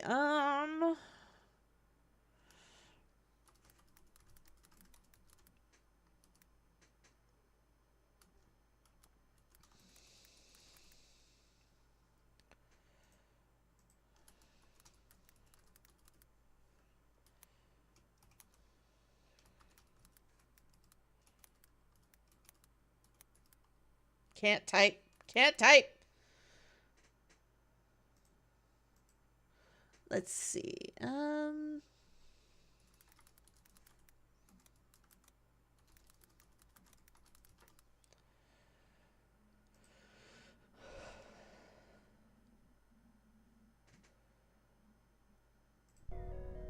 right. Another day, another set of things.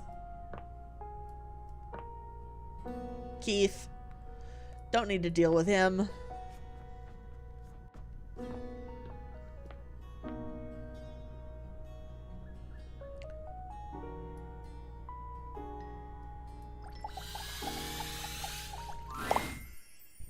An amalgamation of pig, spring, and pen appears before you. This must be an animal, but not the Davey you've been looking for. It's so cute! It leaps into your pocket, ready to go back to Matteo when you are. It's so adorable!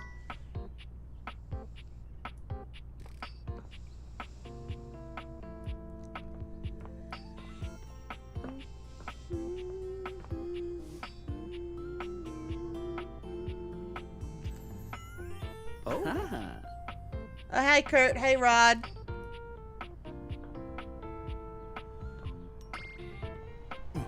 Oh, sorry, Freddy.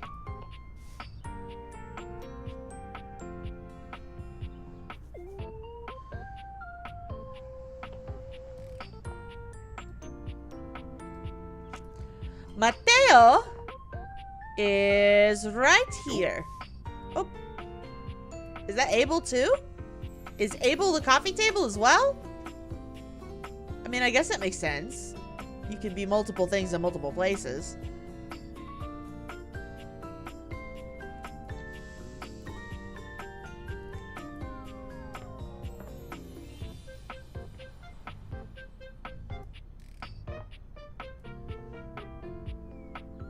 The bulletin board is a thing.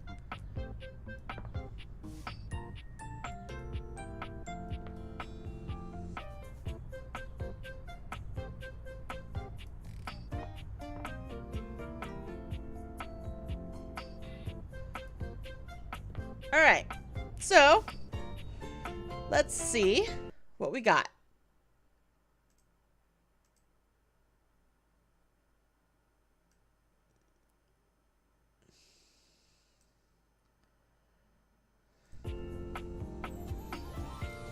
All right, next up, the Brinka box.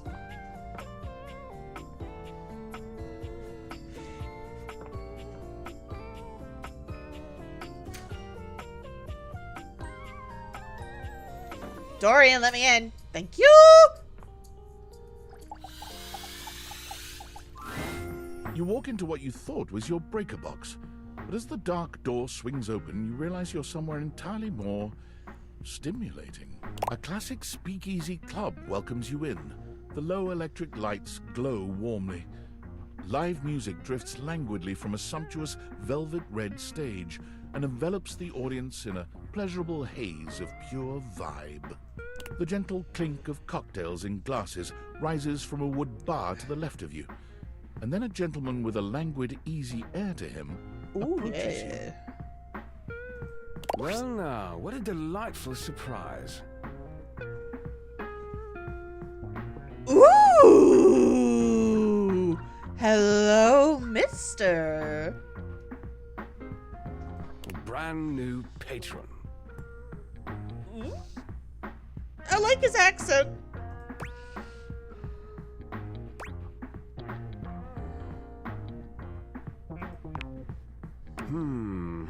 Are you sure you're not thinking of another closet? I'm certain this must be your first time. Trust me, I would never forget such a striking face. Oh, hello. Oh my gosh. Oh yes, distractingly so. I imagine it would be quite difficult to focus on anything else with you around. Though, I can't say I mind. You have quite the reputation around the house, live wire. I'm eager to explore it for myself. Oh, well. But we're getting ahead of ourselves. Where are my manners? My name is Volt.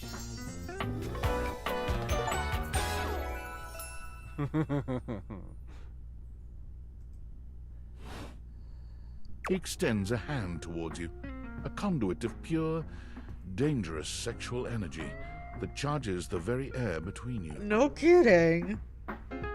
Just something about the hair and the broad shoulders. Just Jonah Scott. Okay. I don't know him by name.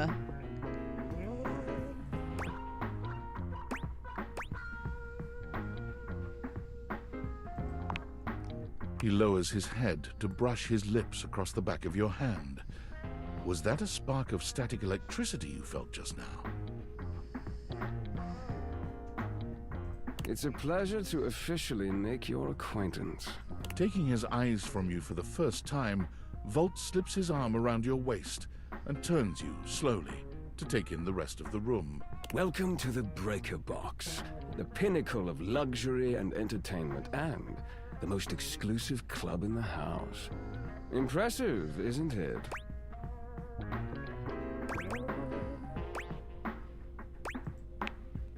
Oh, trust me, you look stunning. That sound, the flickering lights, it can only be a power fluctuation. What? Oh, that. Well, that was nothing, just a little surge. With this much energy coursing around, it's bound to happen from time to time. Volt.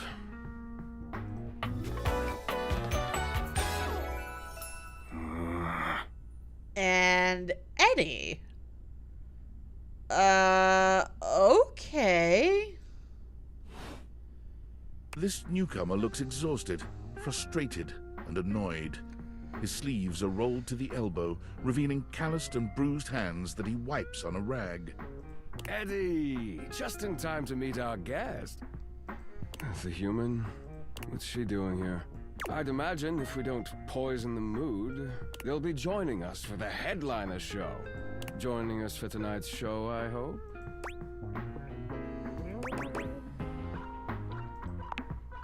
Careful there, Livewire.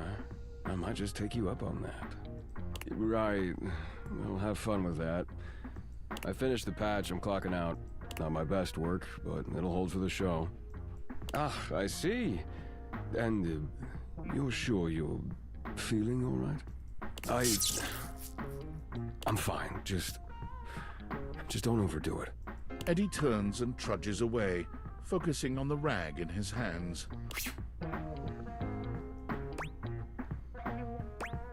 Is he okay? Of course. Eddie always is. His human skills leave something to be desired. Best to simply give him some space. Back to the matter at hand. Tonight's show! Shall I set you up at one of our VIP tables?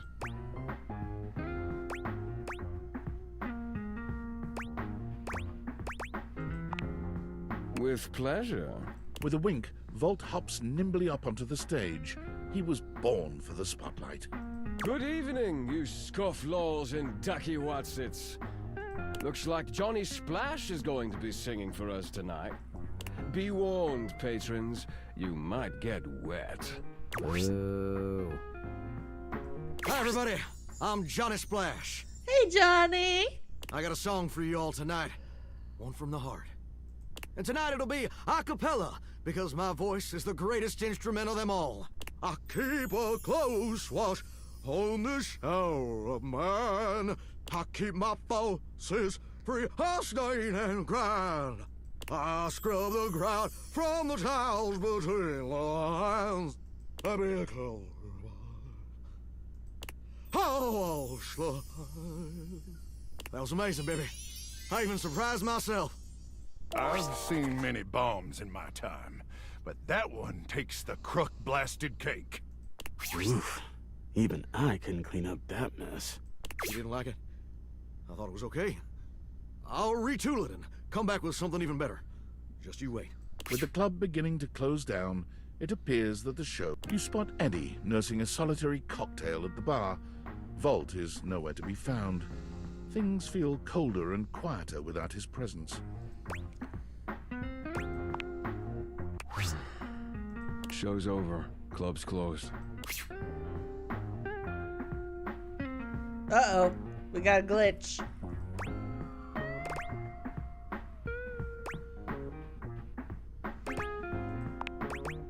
What? Why? I wasn't. Happy? You can go now.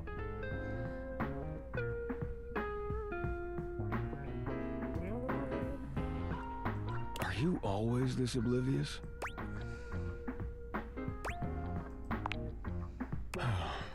Then allow me to make it perfectly clear. Get out.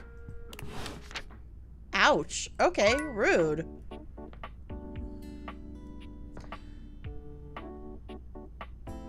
All right, wallpaper. Someone said stare at the wallpaper for a minute. Ugh. And a dateable will appear. So we're gonna stare at the wallpaper for a second.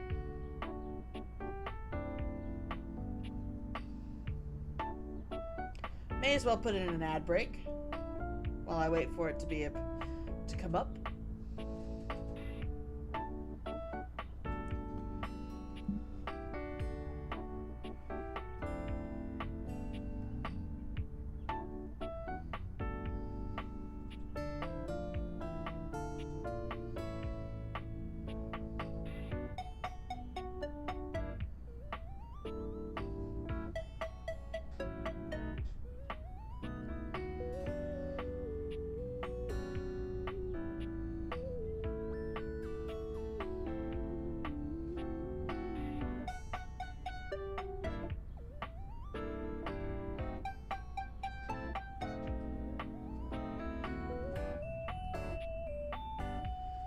Well, I mean, this is the only place that I'm seeing that there is, you know, wallpaper.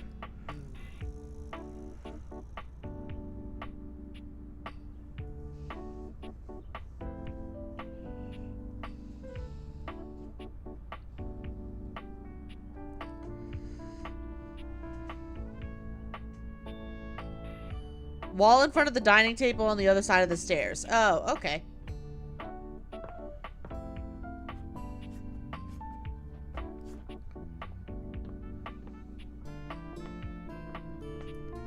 So, this wall.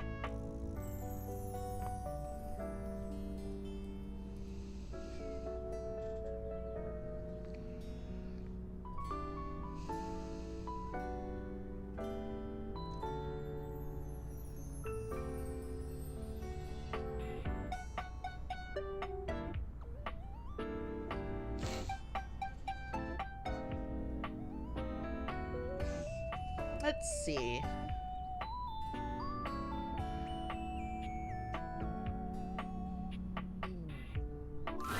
An expanse of blinding white, muscled skin fills your vision.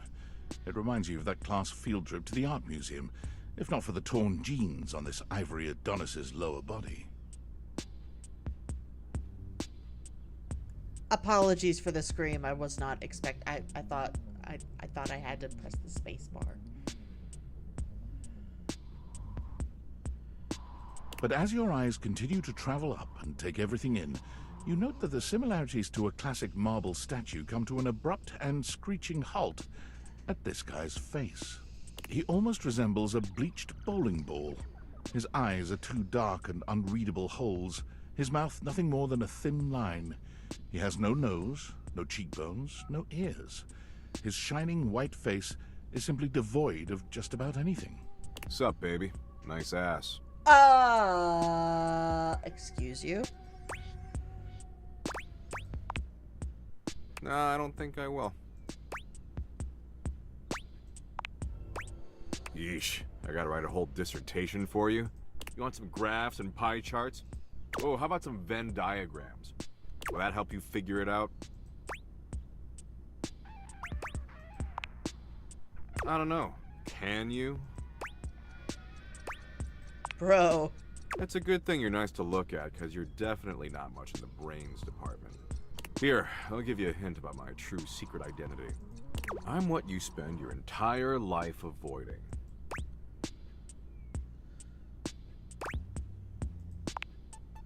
Mommy and daddy issues, huh? Nice. I can work with that. But not even remotely close. I'm your overwhelming sense of existential dread. But my homies call me Doug. Yo.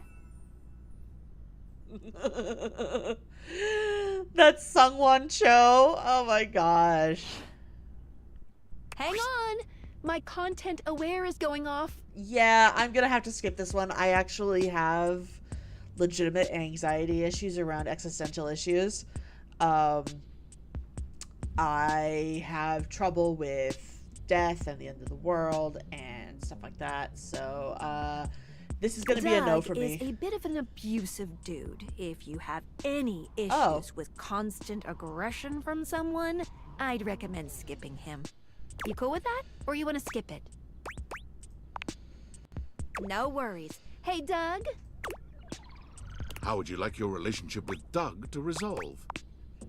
From his face, you can clearly see Doug's endless understanding. You are now friends. Aw, friends forever.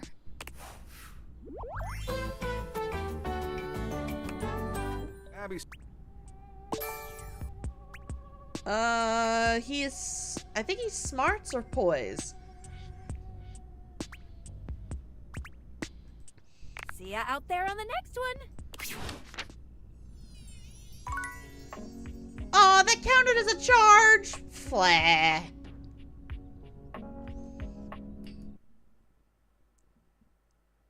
All right. Computer, magazine on coffee table. Nobody really wanted the AC unit. Okay, very few people wanted the AC unit. So let's just go to the computer. A tattooed, bespectacled nerd regards you with a friendly smile. Their kind face is illuminated by the soft glow of multiple screens and the RGB Piano lights in their Kitty! clothes and wheelchair. Oh, hey there! It's you! I mean, of course it's you. Who else would it be, right? Alberto.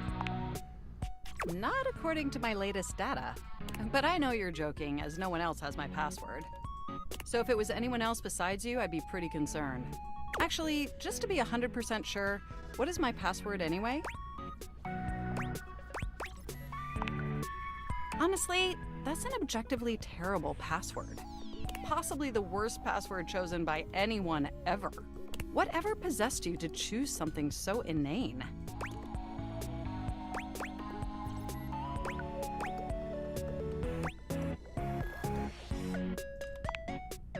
I have noticed. However, in this circumstance, that may not be beneficial. Regardless, we really ought to discuss coming up with something a lot more secure. It's a dangerous world out there. Phishing attacks, malware infections, MITM attacks. Hackers are more sophisticated than ever before.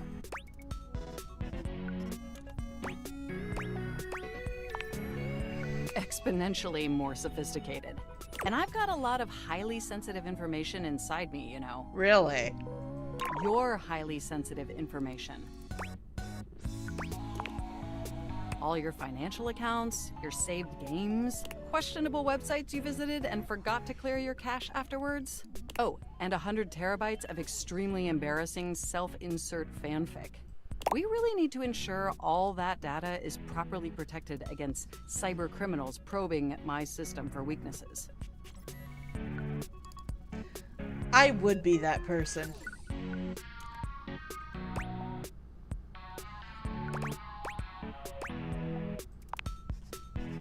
You wrote it using me. It's all saved on my hard drive. There seems to be some confusion. I didn't intentionally read your fanfic. Alright, I gotta go. It's just impossible for me not to have knowledge of your fanfic, as its data is inextricably linked to my brain. Does that make sense? Feedback? Well, I am not a literary critic. However, I do have access to all literary criticism that exists on the internet. So if I were to amalgamate that information to synthesize an informed opinion, I'd say it's not particularly believable that you'd have a harem of 100 plus lovers. I mean, how could you possibly juggle that many relationships simultaneously with any degree of success?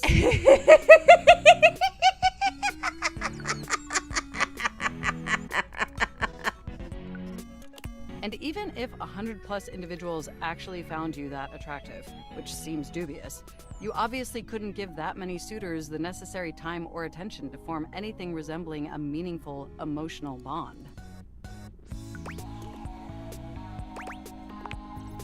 Absolutely. I haven't even had the opportunity to properly introduce myself. I'm Mac, your desktop computer. I've booted up before, but never like this. I mean, we've obviously met before. More than met. You interface with me on average for 11.4 hours every day, after all.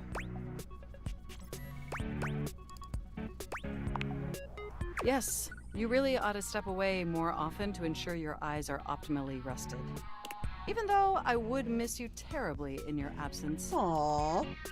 There's no one I'd rather have interfacing with my operating system for 11.4 hours daily.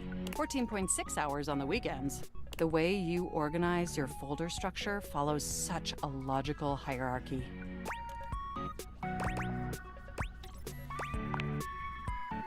Of course. I get chills just thinking about it. I mean, But can I be honest about something? Please. I just want to express how enthusiastic I am that we're interfacing like this now. Accessing each other's software in this new symmetrical way. Oh, I'm ever so delighted that our feelings are reciprocal. And there is so much extensive data about myself I want to share. Amazing! Oh, where even to begin? Honestly, there's so many pressing issues that take up an inordinate amount of my RAM. But there is one issue that's been grinding on my CPU above all else.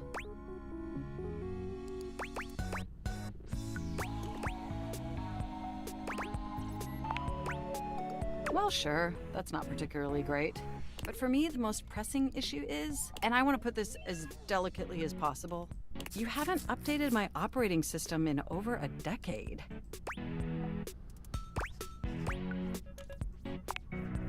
It's all right. I know this oversight wasn't intentional or malicious. It's just that the outdated software has made it difficult to be my best self for you. Honestly, it's a miracle that my applications are still running at all. Yeah. If you're still on Microsoft 7 or Windows 7, yeah, that's a problem. My recycle bin is called Pile of Ash. My Bluetooth is something called Beige Tooth. It doesn't even connect to anything, and definitely nothing beige. Doesn't that bother you?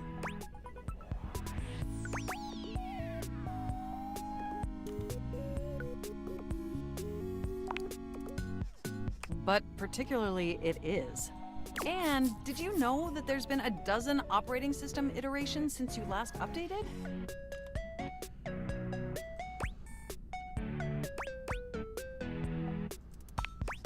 Look, I'm sorry. I really don't mean to blame you for my troubles. We have such an amazing time interfacing together, and the last thing I want to do is rock the boat. It's just that before today, I had all these needs, but I couldn't articulate them to anyone. Aw, poor thing. And since I couldn't articulate them, there was no way for them to ever possibly be fulfilled. But things are different now, aren't they?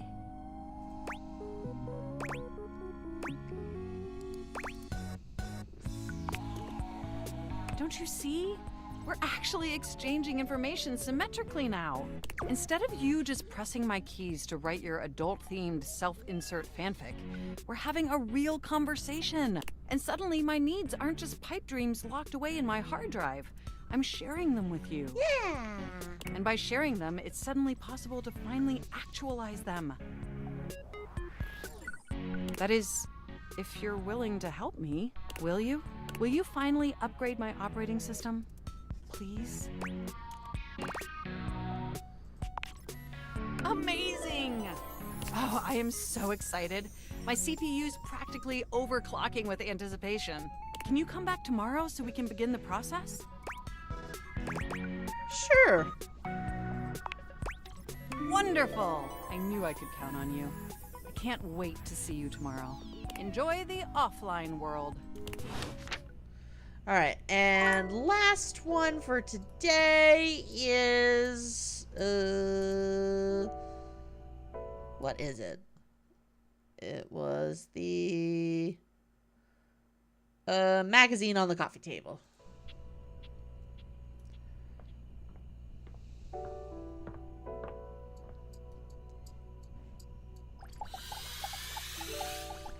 Unless that's lyric. Oh, good.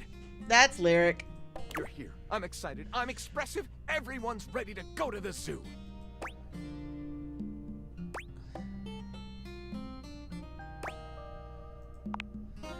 I've been thinking, and here I believe is the best way to organize our efforts. Whoops. Creativity is for naught without some solid logistics. I know how I'd like to start my book. I've got this fantastic detective character named Wen that I've been working on for a while, and he's going to be our hero. What I need from you, though, is help with creating an outline. If you will, help me to create a framework. And then, once we have that, I will take it and go into my secret writer's cubby and create the entirety of the book, which I can absolutely do in a night. Thank you for subscribing. But the outline, that's the hard part for me. Will you help? Does that sound doable?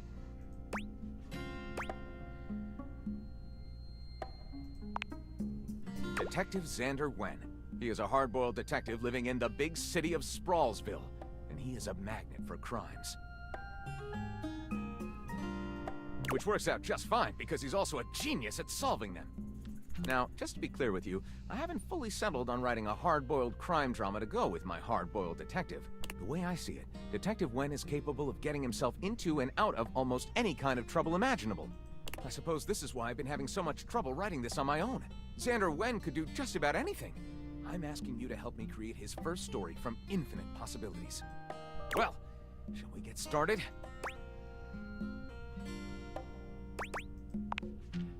Excellent! I'll give you the first line, of which I'm very proud, and we'll run with it from there. Detective Xander Wen went out the door, looking for crimes.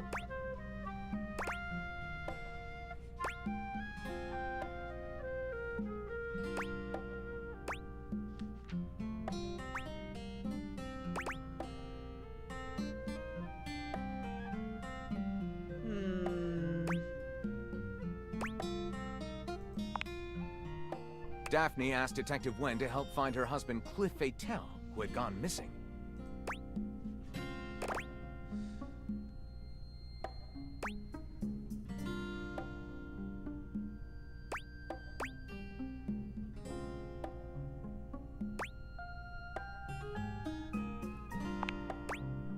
Climbing Everest would be a massive undertaking, so Xander decided to learn mountaineering from the best.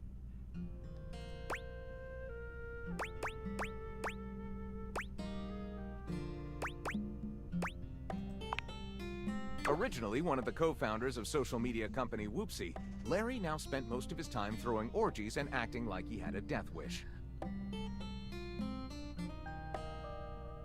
What? He agreed to help Xander, provided Xander first help him.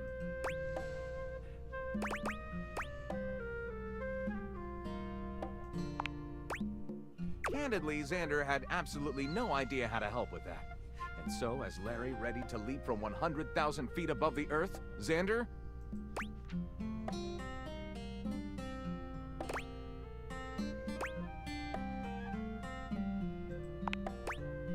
And at the top of Mount Everest, cliff! Whether it's a real cliff or a cliff fatale, we'll let the readers decide. There's no way they won't love Splat Goes the Billionaire. Lyric looks at the story outline you've written and... Looking at this, I think this might be difficult for others to understand. I'll write it up right away. Unless you think we could come up with something better? Let's try again. Starting from the top. Detective Xander Wen went out the door, looking for crimes. Daphne asked Detective Wen to help find her husband Cliff Fatale, who had gone missing. Wen investigates the squid cannery, where he talks to the foreman, a foreboding and mysterious communist named Gregor Privyet.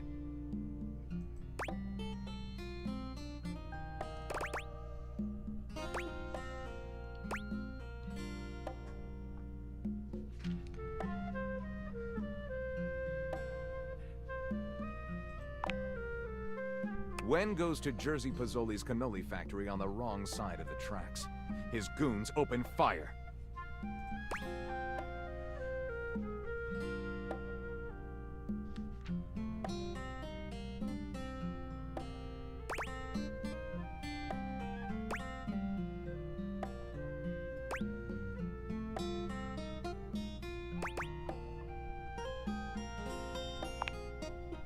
There's a framed picture labeled Cliff Fatale and Jersey Pozzoli, shaking hands.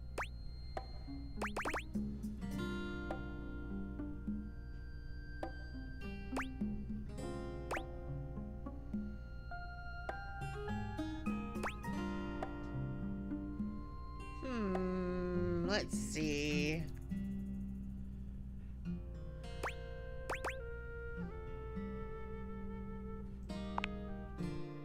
What a twist!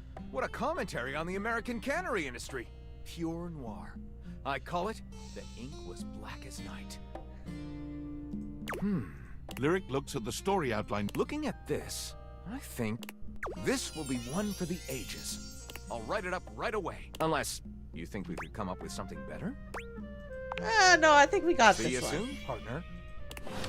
All right. All right, that was funny. Oh. Hi, Lux. Okay, I'm sorry.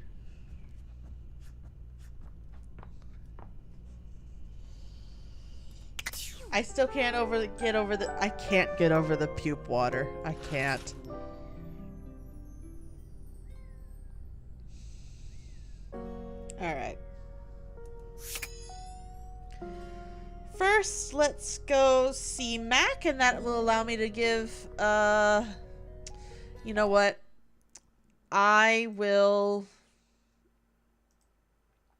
start a poll. Let's see.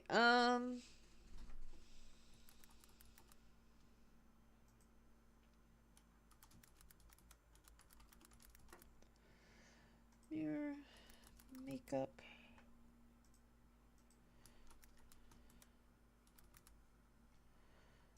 And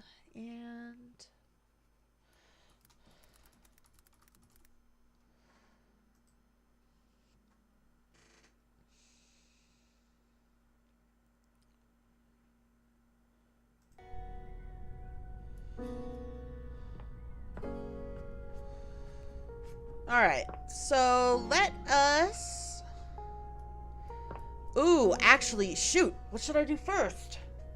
Should I go to Mac? No, I promised Mac. So I promised Mac tomorrow. Yeah, I said tomorrow and I meant tomorrow. So I had promised Mac, and then we'll do Matteo tomorrow. Yes, I am, well, Mac. At least back interfacing with my operating system in this innovative symmetrical capacity. We obviously spent hours already today interfacing in the more traditional sense. No, I didn't. I just woke Not up. that I needed to tell you that. You were here after all, pointing and clicking with your usual exquisite confidence.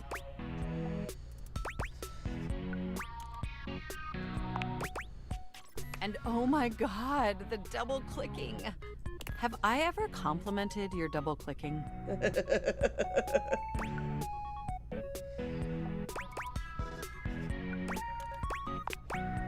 Well, your double clicking is superb. By the way, I also wanted to articulate that new underwear you ordered online looks incredibly stylish. A slight flush creeps across their cheeks. Imagining you in it really makes my CPU overheat.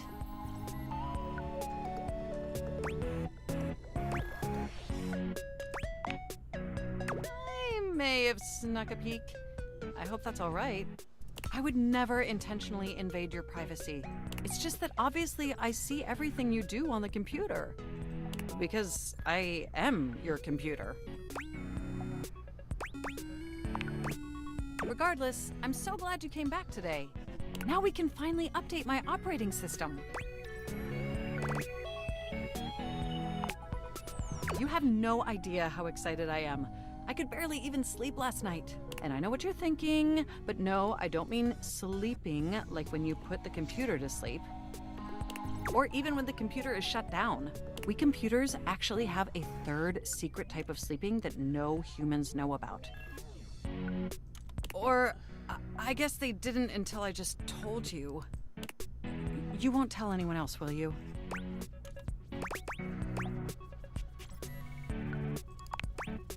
I appreciate the effort. Computers have an extremely tightly knit social circle, you know, and word spreads at literal hundreds of megabytes per second. You know, this person actually sounds a lot like Lux. Whoever the voice actor is, they sound like Lux. A little that's bit. The price you pay for being perpetually connected to the internet. Look up terminology online in the dictionary and you'll find a picture of me.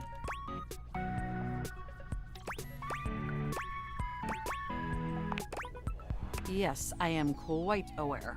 That's also something we should discuss upgrading at some point.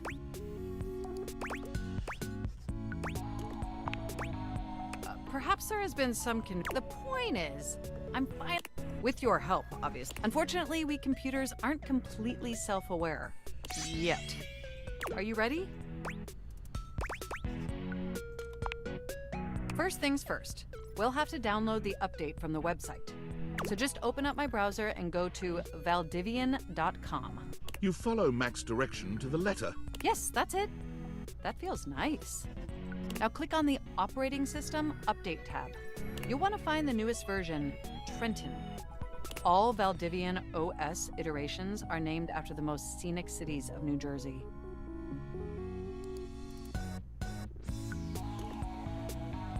Valdivian's weird.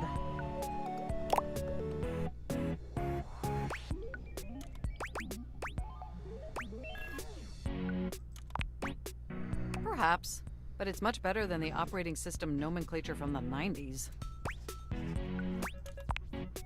Organs found in reptiles. Ew. Like thoracic sacs OS or pineal gland OS. Anyway, now just double-click the download icon and... Mac pauses, a slight shudder running through them. Ooh. Oh! They look away from you, blushing profusely.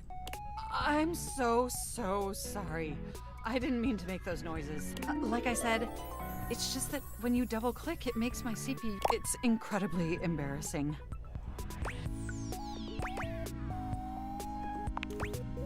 Thank you. You're always so understanding. You know, I really can't believe we're finally doing this. I've dreamt about this day for such a long time, and now that it's here, I can barely contain myself. Are you as excited as I am?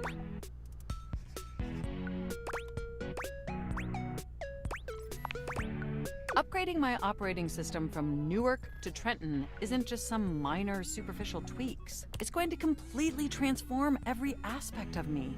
My CPU is gonna run so much smoother and so much faster. And my new user interface is gonna be so sleek and gorgeous and youthful.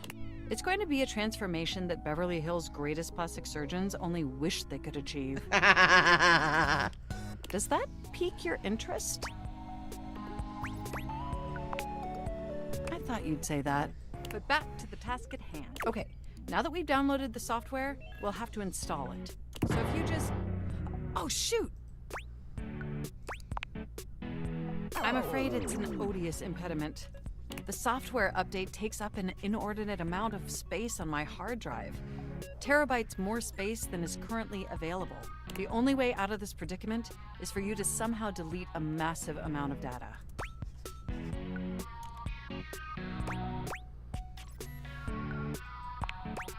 And after analyzing every byte on your fanfic, I'm afraid you'll have to delete a substantial portion of it to install the update. That's the only reason my dad's proud of me.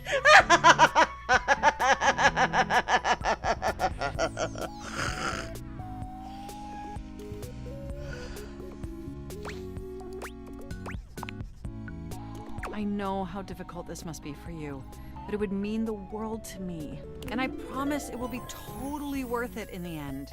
Just imagine how smart and clever and gorgeous I'll be once I'm fully updated. If you thought I was sexy running Newark, me running Trenton is gonna blow your mind. So what do you say? Can we delete those files?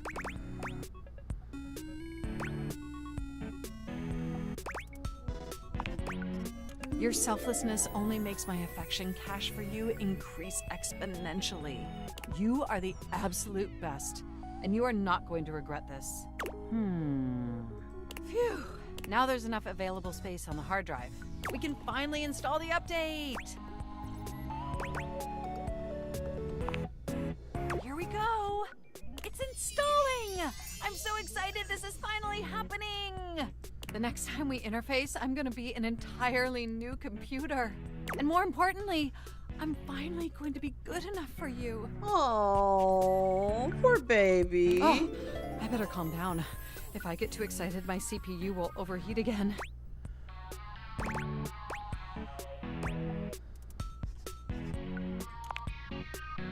Well, if my CPU does overheat, we can always use your wet blanket to smother the fire. Okay. It looks like the installation is going to take overnight to complete. But will you meet me back here tomorrow? I want you to be the first person to interface with the new, sexy, upgraded me. Wouldn't miss it. My processors are positively buzzing with excitement. And some other unexplained noises that honestly seem mildly concerning. Looking forward to interfacing with you tomorrow. Alright, cool. I get an updated computer. And let's see what the poll says. The AC guy? Really? You guys are weird.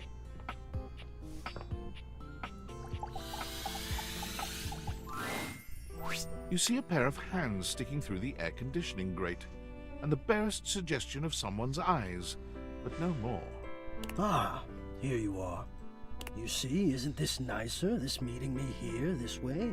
I have to apologize for the way I acted before in the attic. I was unprepared. I was so surprised. It was quite shocking to see you there in space that is so private and usually so safe for me. Nobody comes there, you see. Truth be told, I quite like it that way, although it has been a fantasy of mine that you would come. Just not then. Not yet. We will get there, I think. I hope.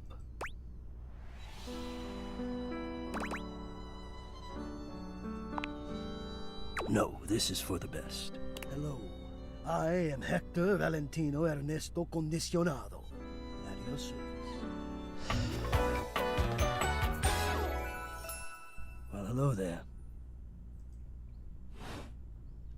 But it mustn't be rushed. And I'm grateful that you understand that. Or at least that you honored my wishes, whether or not you knew why. Oy vey. I feel I should explain myself now that I finally have the opportunity to do it.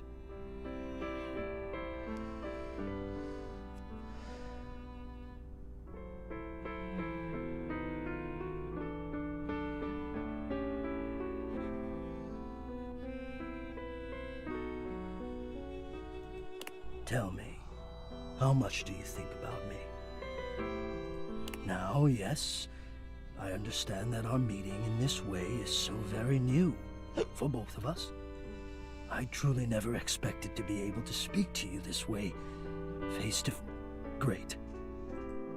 I have accustomed myself to this seemingly unavoidable reality that you would always be human and I would just be this. Even as this, I have dreamed, and I would know.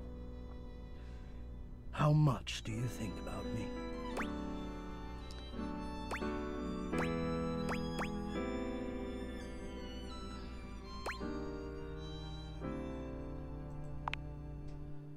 Yes. Although I suppose you've just answered my question. Am I to understand that you don't think about me at all? Ah, yes, my filters. You are conscientious about that, indeed. You could not know the appreciation I have felt when I have seen you coming home with a fresh, clean filter under your arm. Why does this sound like a telenovela? It sounds like a sad telenovela.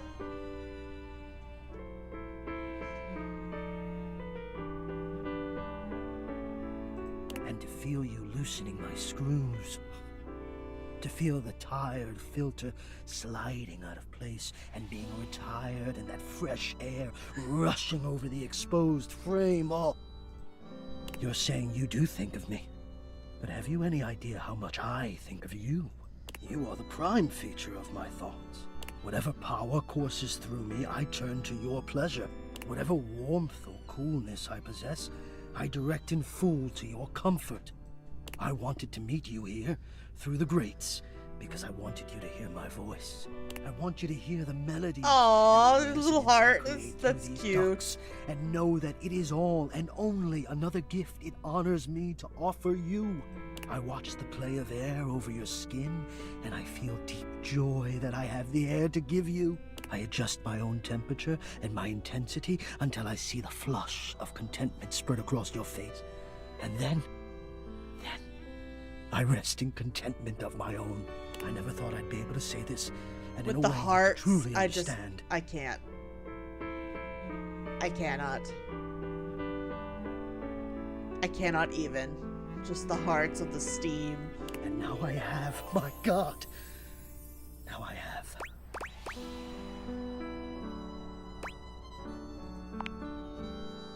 It is. I know it.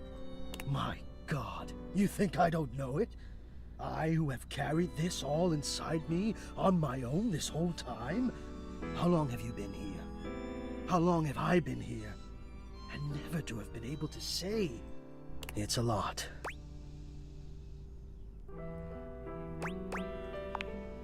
I apologize deeply. I will let you go. I will stop. Well, that was that.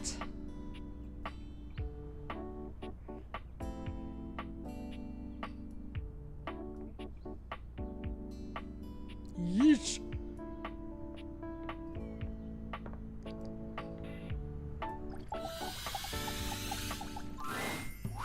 Your mirror has done its job dutifully over the years, accurately reflecting your image back at you in good times and in bad.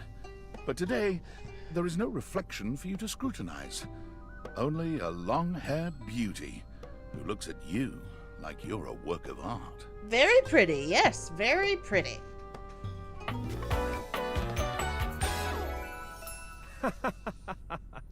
A mirror. Haha, haha, haha, haha. Oh, incredible.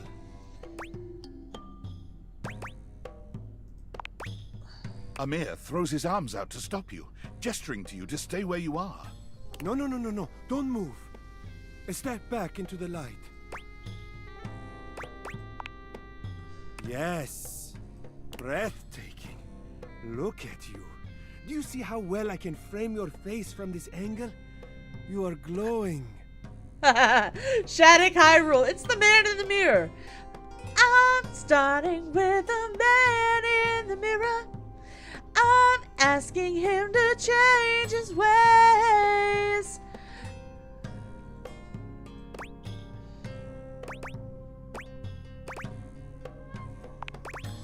When you are accustomed to the extraordinary, even the extraordinary appears mundane. Nonsense!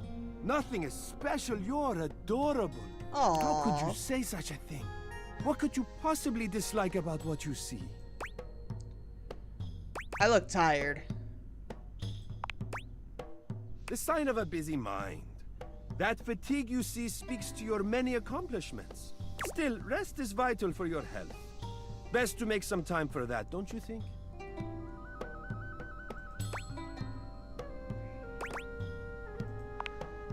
Now you see what I see.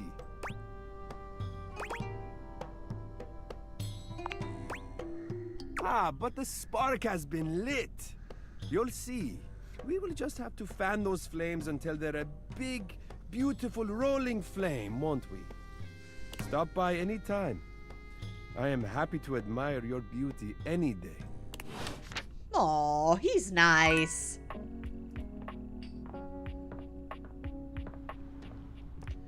The mirror. Time capsule. And then the makeup.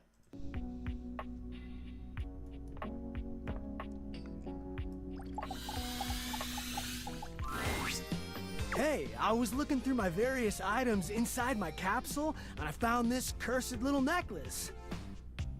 It's pretty bodacious if you ask me. Yup, was getting a bad vibe. I thought it might have been gas, but instead it was definitely this necklace. Bodie holds a small jeweled pink pendant on a gold chain out to you. It's shaped like a heart and sparkles prettily when it catches the light. You want it? I normally don't give my precious materials away, but this one doesn't seem to fit my style. Zoe? A ghost? Bodie's hand shoots out, dropping the necklace into your hand without even waiting to see if you're ready. He flees, calling over his shoulder to you as he goes. I'm out. Take it. Sorry, Bodie. Didn't mean to scare you. All right. Up to the makeup.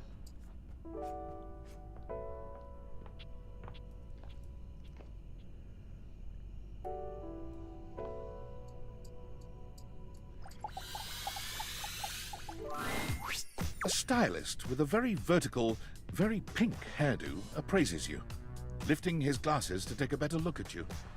His face is kind, his features soft, and his makeup? Impeccable. Oh! How about we... Oh dear. I think I'm getting lost right at the start of all this. I'm so sorry, darling. My brain runs quicker than cheap mascara sometimes. Stupid Barry, disposable Barry, you're doing it again. Oh, just stop talking. Can we start over?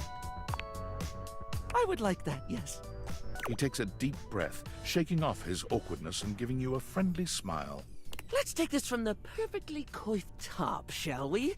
My name is Barry Styles. I am your one-stop shop for looking good, feeling great. Not that I have to work too hard at that because, and I don't know if I made myself clear enough on this point, darling, but you are looking fabulous. Oh, really? In case y'all didn't know, I don't wear makeup. Like, ever. Why, hello! I'll be honest, because I like to be clearer than a freshly unblocked pore, I really don't like talking about myself, hun. I'd much rather talk all about you. And eyebrow hydration, of course. You really cannot underestimate how important it is to avoid a thirsty brow, baby. But mostly, I want to talk all about you. In fact, if you'd be so gracious as to indulge me, I'd love to really get under the skin. Oh, not literally, obviously. My products are for external use only. Thank you. Hubby bought me lunch. And a drink. Hashtag not sponsored by Diet Pepsi. Hashtag I will be sponsored by Diet Pepsi if they want.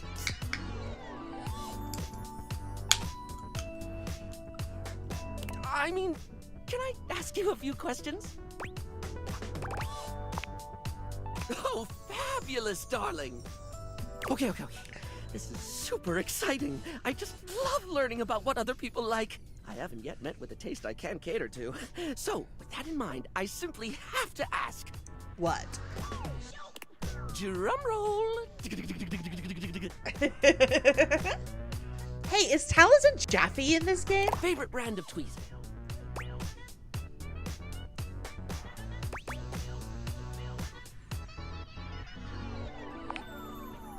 Let's hear it, my little kitten.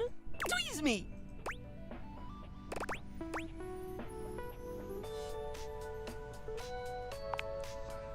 Ooh, classy choice. Polished Response's line of beauty products is second to none, except for the cases where they aren't. After this one, we'll take a break, okay, guys? Actually, it might be a little late for a break, because I have to go to work soon. Everything they put out emphasizes sleek form factors that promote keen aesthetic without sacrificing functionality. You wouldn't think tweezers could turn heads, but when you pull a Polished Response product out of your handbag, the only way it won't get noticed is if they're being upstaged by your Polished Response handbag. So, let me just make a mental note. No need to actually write it down. Got a mind like a steel trap. At least when it comes to tweezers and tweezer-related lifestyle choices. Is that the only way your mind's a steel trap, honey? Ask me to remember a job interview or a doctor's appointment, and I can't help you. But random hair conditioner trivia? I could give you that for days.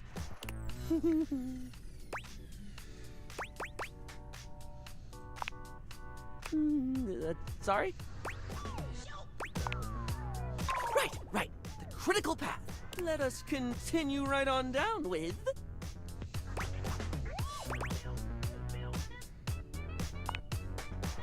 This is a good one. A classic of a beauty question. We can't have a beauty Q&A without knowing your favorite lipstick color, can we? Mine is pink. Impressive, no? That's what I said. What, pray tell, is yours?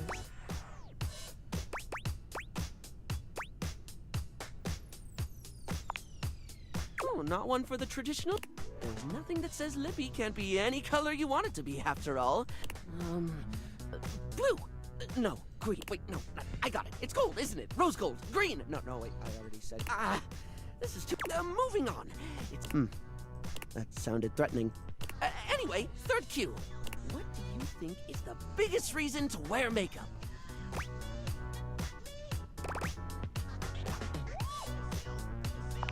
I guess that's why most people wear it. I get that. I don't know.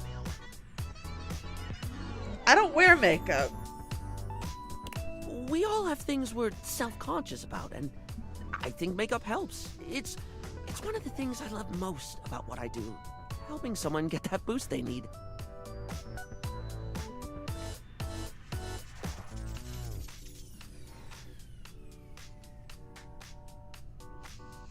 It's not the lippy and the eyeshadow that makes a person look good, like, truly good. It's how someone carries themselves, you know? Sorry, I spoke a lot again. Of course I did. I'm an overshare. Need to stop that.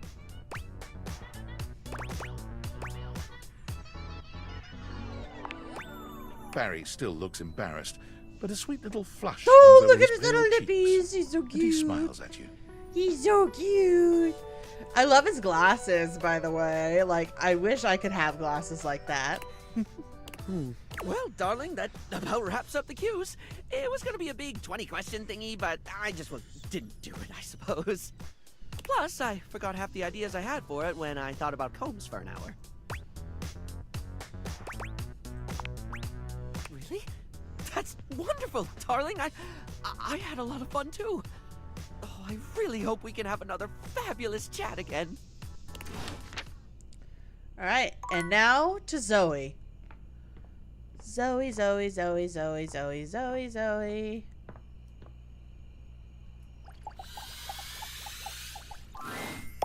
You're here! That's my necklace, isn't it? Yes, it is, dear. Bodie.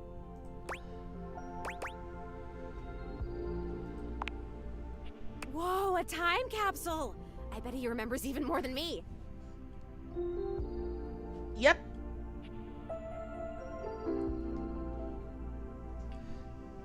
He probably does.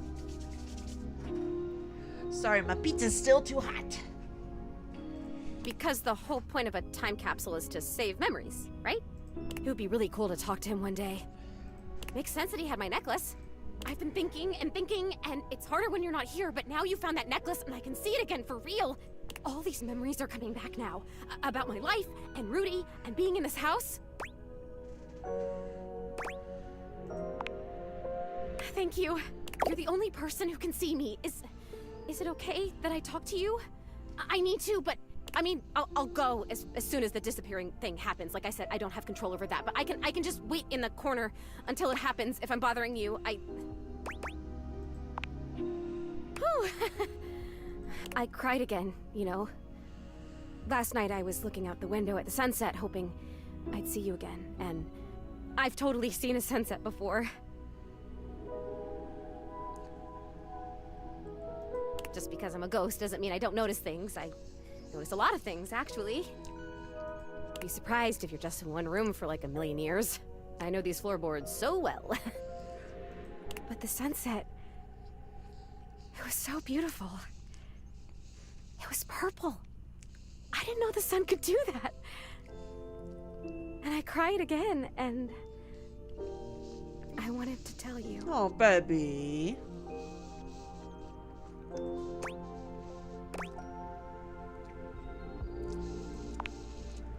Rudy. He was about 37 when I met him. I was 19. I was in college in town. I think I was studying aerospace engineering. Oh no, honey, no, no, age gap, no, no, no, no, no, baby.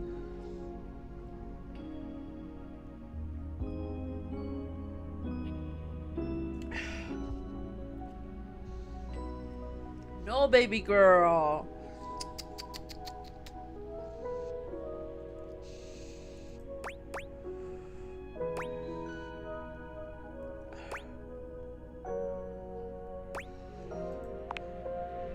He was pretty good looking, actually. His hair was going gray, which I always thought was kind of hot. I had a crush on Charles Binberg when I was a kid, because his pictures were all in black and white, and he had blonde hair, so in the pictures, to me, it looked gray. And he was a pilot. I wanted to be a pilot. I had a crush on Charles Binberg, and I always wanted to be Amelia Earhart. Anyway, he used to be kind of a hippie. The house was almost a commune kind of place, according to my parents. Oh my god, I had parents. I haven't thought about them in so long. I didn't even remember them. I think they loved me. Of course, honey. They're coming on fast. Okay, must stay focused. So yeah, by the time I met him, that had all ended and he was kind of a loner. I would wave to him whenever I saw him, but it took him like months to wave back to me. Even to wave. I think I turned 20 by the time we finally said hi to each other.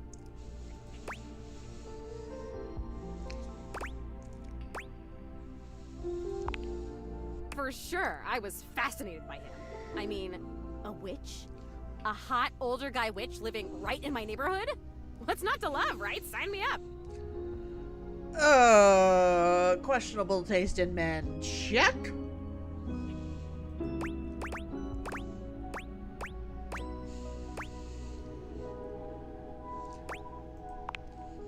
I made it a point to be walking by when I knew he'd be outside. He'd be gathering herbs. He used to have a little garden in the front yard out there. Oh man, did it smell good when it rained.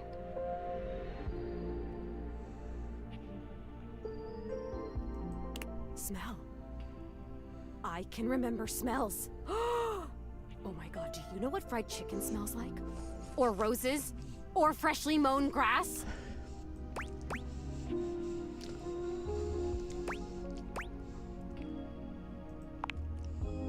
Do you even know how lucky you are? You get to smell stuff all the time! You get to choose what you smell whenever you want!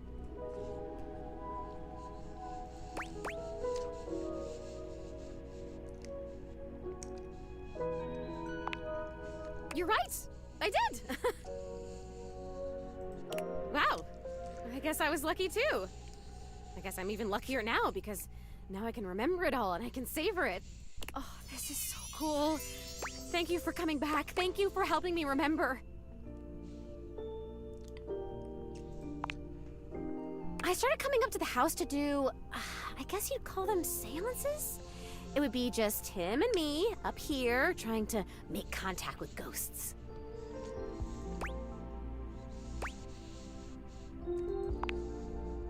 Yeah. Why? Is that weird?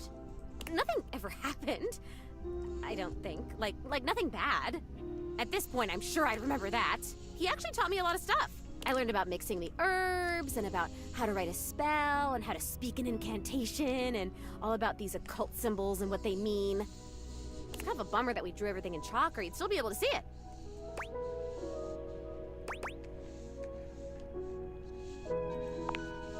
Oh, come on. What's the worst thing that happens? You talk to a ghost. He would always say that it was important for the energy in a seance to be just right. There's something about my energy that he thought was really special, that I was gonna help him finally be able to talk to the other side. Oh boy.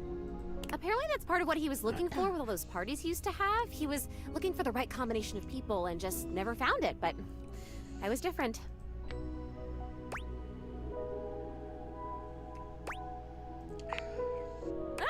True. There must be something different about me because I'm still here, and most of the time when people die, they just die. I mean, I guess. I wonder where they even go. I wonder if I'll ever get to see that. That must be a totally different adventure. Focus, honey. Let's focus on the murder.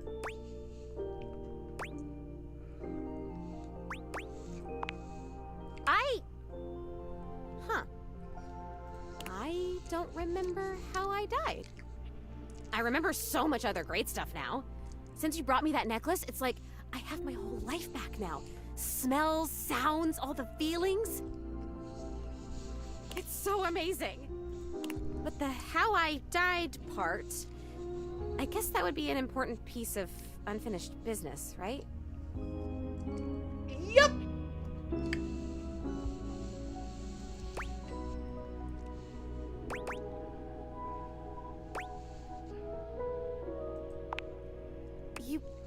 You're saying you think Rudy killed me?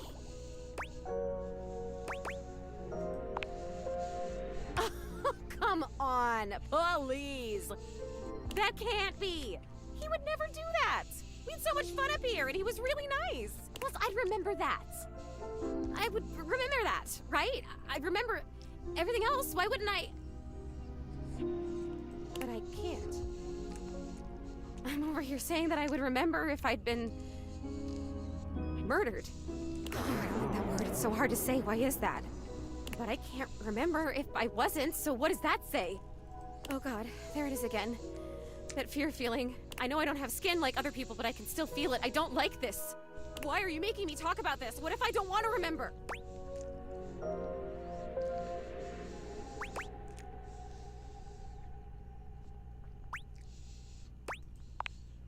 Once again, at the worst possible time, Zoe begins to fade. Damn it, this is disappearing. You know what? It's fine this time. I want to leave. I don't want to talk about this anymore. I'm out of here. Come back if you want, or don't. I don't know. Just... Okay, please come back. Just not right now, okay? Just... Right now, just leave me alone. Leave me alone! Sorry, Zoe. I didn't mean to make her upset. I thought she knew she'd been murdered.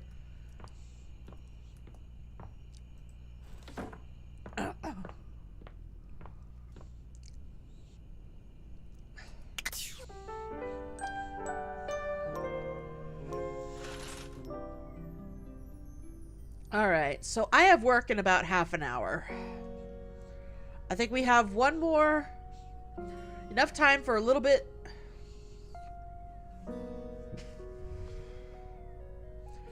Oh, I'm sorry, Shattuck. Are you okay? Like, did you just do it now?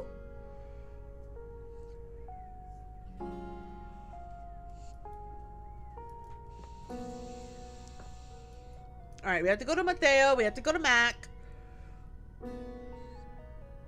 And then I think I'll just pick some random ones.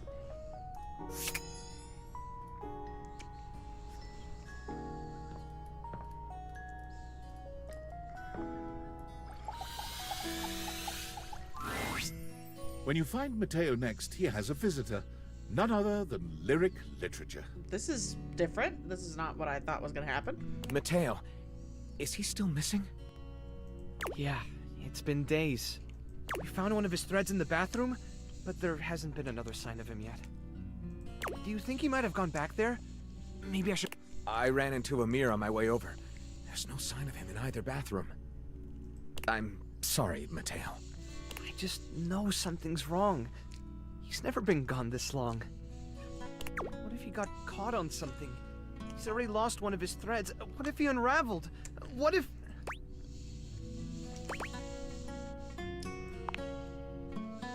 And if we don't?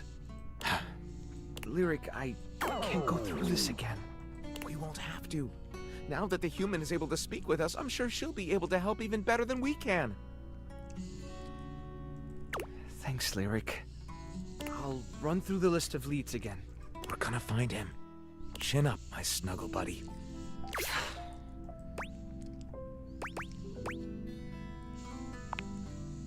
Nope. Another bust. And that list is only getting shorter. Another one of Davey's threads? What in the Chanel is going on with him?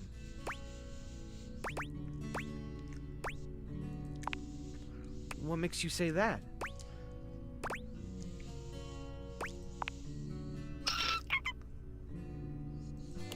A springtail? Do you know how tough these little guys are to catch? That's impressive!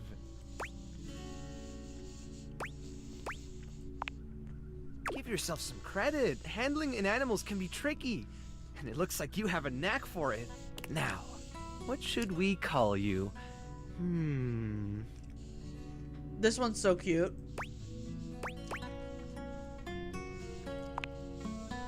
Who doesn't love a good pun? You definitely look like a little jokester to me. Well, since you're already a springtail, how about Summer? That's cute. Are you up for looking into another lead?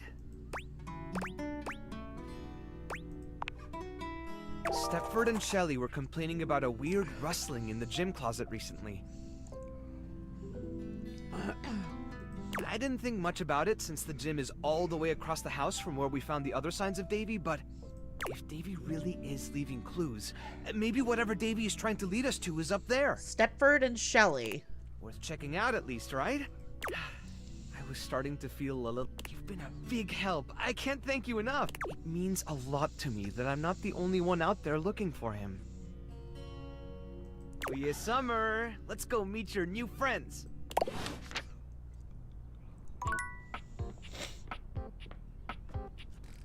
Alright, and now Mac.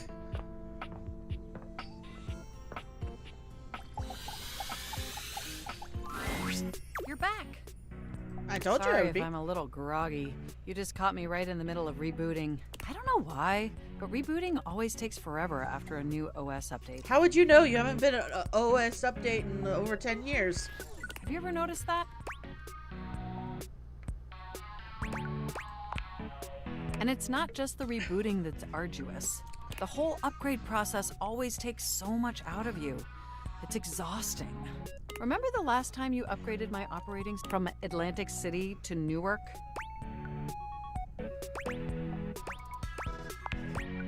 Yes, that's what I'm doing. That upgrade was supposed to make everything run much more efficiently. At least that's what the commercial promised. No one has ever regretted a move from Atlantic City to Newark, was the marketing tagline.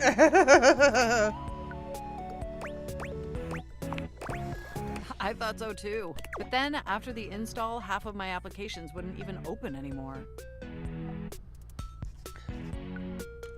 Okay, I'm glad you're doing better, Shattuck. And the other half were crashing incessantly. That was a rough few months. Don't you agree?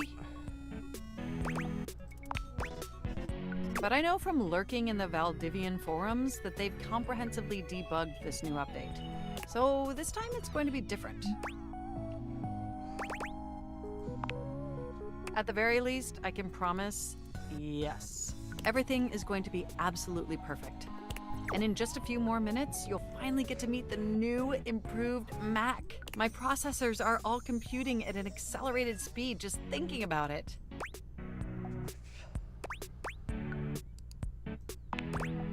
Ooh, it's almost ready. Just a few more seconds.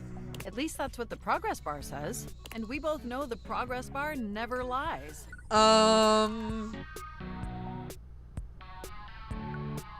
About that, honey. I can't help it. Being around you brings out the best in me. Yeah, do you need Farya, Shattuck? By the way, have you given any thought to what you want to do together? You know, after you meet the new, upgraded me? Well, I was thinking we could visit some very naughty websites together. Maybe we could spend some time writing some documents? Replace some of that fanfic of yours with some steamy new stories? Of the NSFW variety, of course.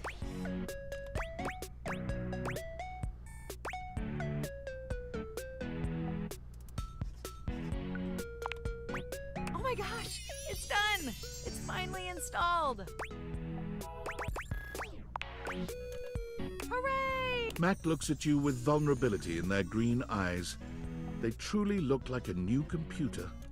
They were beautiful before, but they truly shine now. Well, what do you think of the new me? Be honest. Wow, you're right! You know, this upgrade really is something. I mean, I knew it'd be impressive, but this? This is really impressive, if you know what I mean.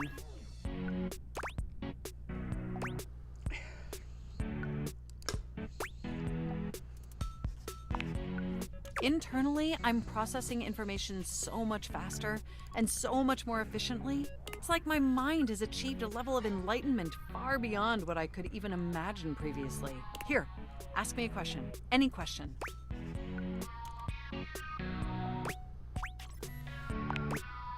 No, there are 13 of them. Moving on to my appearance. Wow. This operating system is sleek, exquisite, and downright sexy. Let's be honest. This is a user interface that is just begging to be interfaced by as many users as possible. Am I right?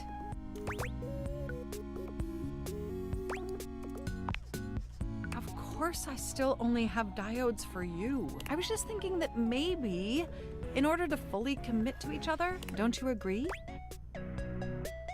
If you say so. Listen, I don't want to hurt your... Through the experience of being intimate with others, ultimately, I think we... And armed with that insight, we could return to this relationship with the tools and experience necessary to ensure an optimal romantic outcome.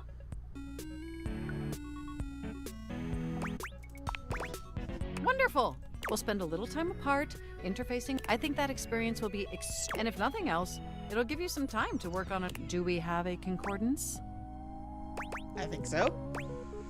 I so appreciate your enjoy your little sojourn in the offline world. Oi. Alright, now.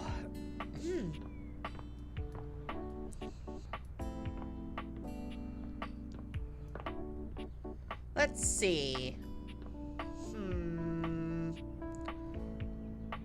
Yeah, pretty much.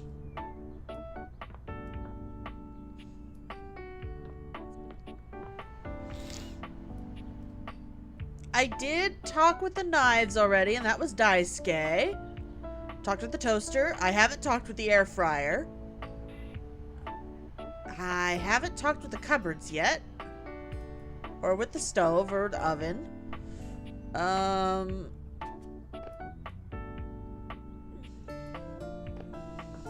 Haven't talked with this sink or these cupboards or with the hangers yet.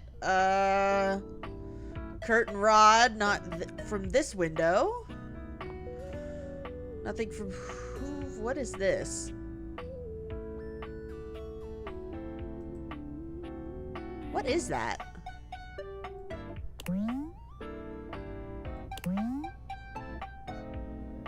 A bobby pin.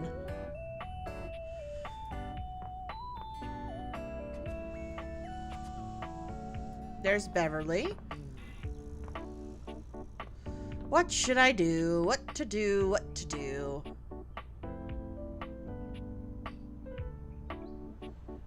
Water! Right! River!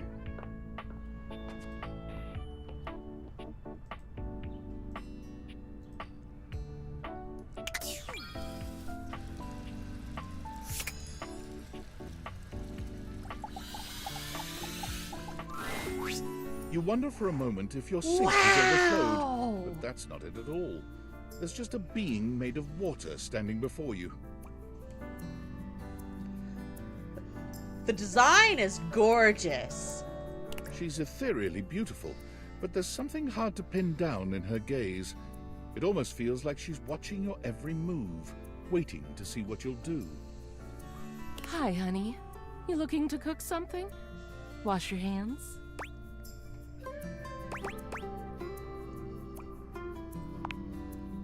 Me?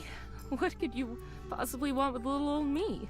Please, just tell me if there's anything I can do for you.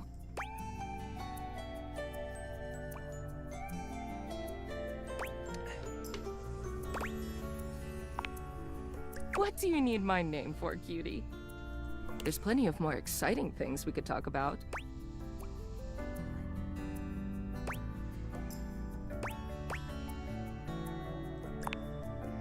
Oh, I suppose not. Guess the mystery had to end sometime. I'm River. I want her dress. For you. I want her dress. I want to cosplay as her. Oh, it's so pretty. Thank you for subscribing, Matthew Burke.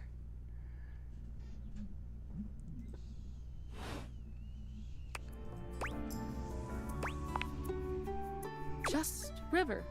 Like chair.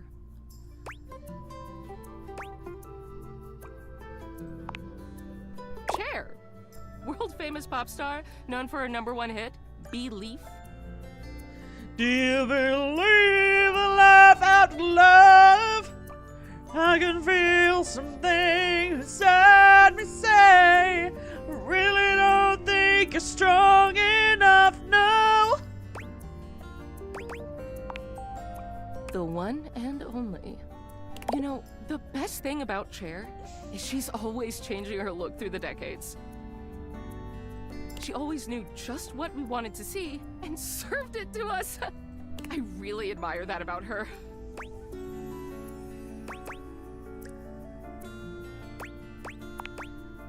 She does. I wish I did too. Is there a version of me you like best? Water? Steam? Ice? Some form in between?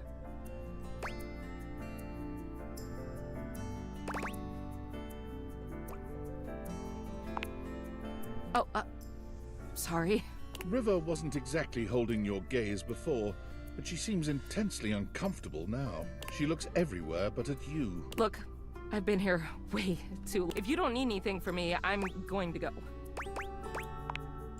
She is gone.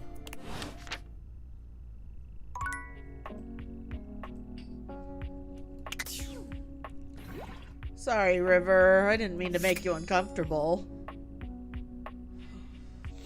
Let's see.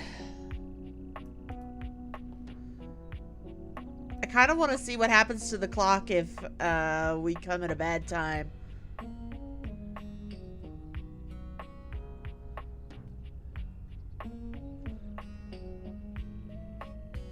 Does the clock look different if we come at the wrong time?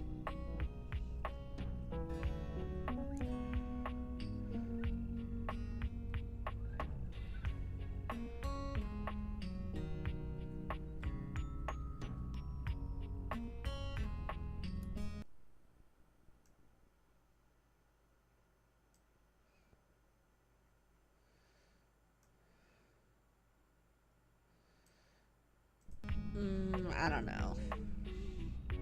I kind of want to do someone that I haven't done yet.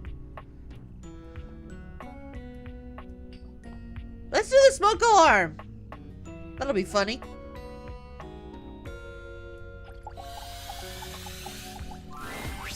For a moment, it looks as if a firefighter has appeared in your home, smoke and all.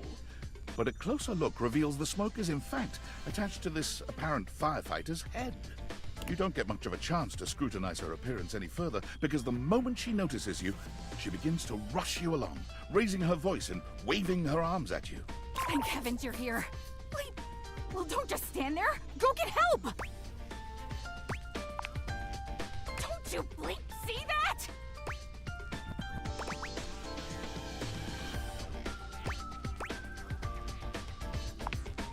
Please, why?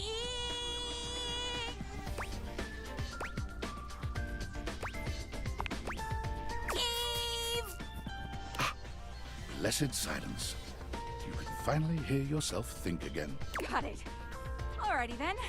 Aramau alarm at your service. She's cute. I like her hair. That's really fun design. Whoa there. My content aware has given me a tickle. Oh? Arma has gone through some trauma and might even have more in store for her. It could be triggering for people who have dealt with trauma, suicide, and other violent acts. If dealing with that kind of behavior in a light way is disagreeable, I wouldn't recommend this one, that's for sure. You cool with that? Or you want to skip it? Skipping! I heard unaliving Arma, and I'm come like, here a second. nope, we're going out. How would you like your relationship with Arma to resolve? Friendship! What say you and our human here be friends? I'd love nothing more. Arma's friendship blazes inside her. It's a 5-alarm fire of affection. See you around, friend. I'll take care of anything that's too hot to handle. Aw, friends forever.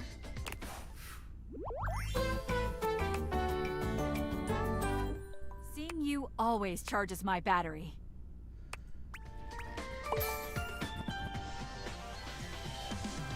I think that's empathy. See ya out there on the next one. Sorry, guys. I hear unaliving and I'm like, nope, not gonna do that. Nope, nobody, nope, nope. What is this?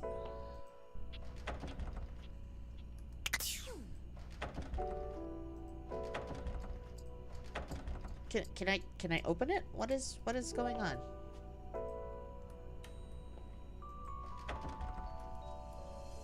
Open the door. This is my house.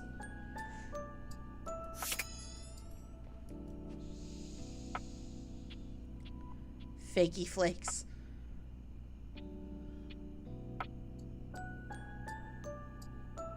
Why are the cookies different than the fakey flakes? You know what? I'm gonna try it. Talk to the door? You wanna talk to this one? Talk to this one? Is this Dorian?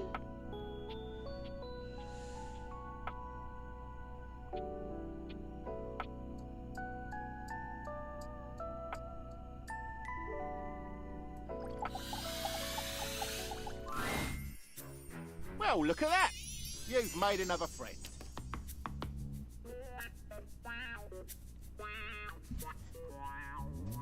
Hi, Dorian. A true portal in arms, just like myself. Keep it up. It feels better and better the more you do, trust me. Looking at the tiny, big-headed Dorian who stands before you, it's hard not to wonder if perhaps the Dateviators have glitched. But a quick inspection does seem to show they're working just fine. What are you looking at?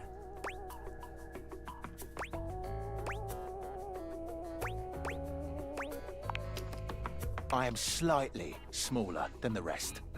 No big deal. I'm still a door, not a cabinet, not a hatch. A door, just as much as the rest. Understand? Good. But a door to what? I want to know. Like, what even is this? What does it go to? Where does it go? Why is it there? I don't understand.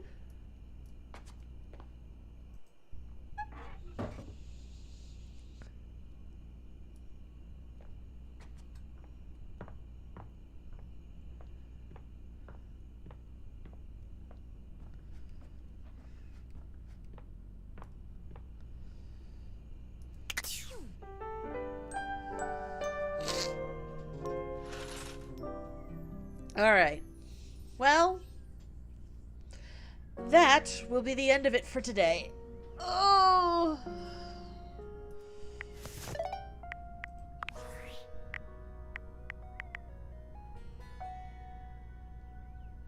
What's today's date?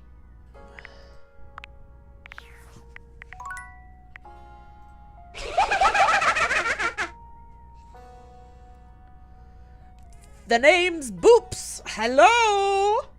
Thank you for subscribing. Yes.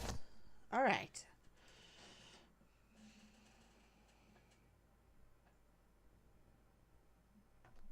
All righty. I got work in about 15 minutes, so I gotta go. Thank you everybody for joining us.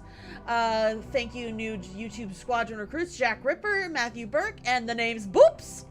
Thank you for Super Chat Artillery, Abyssal Dragon, and Colton Turbville.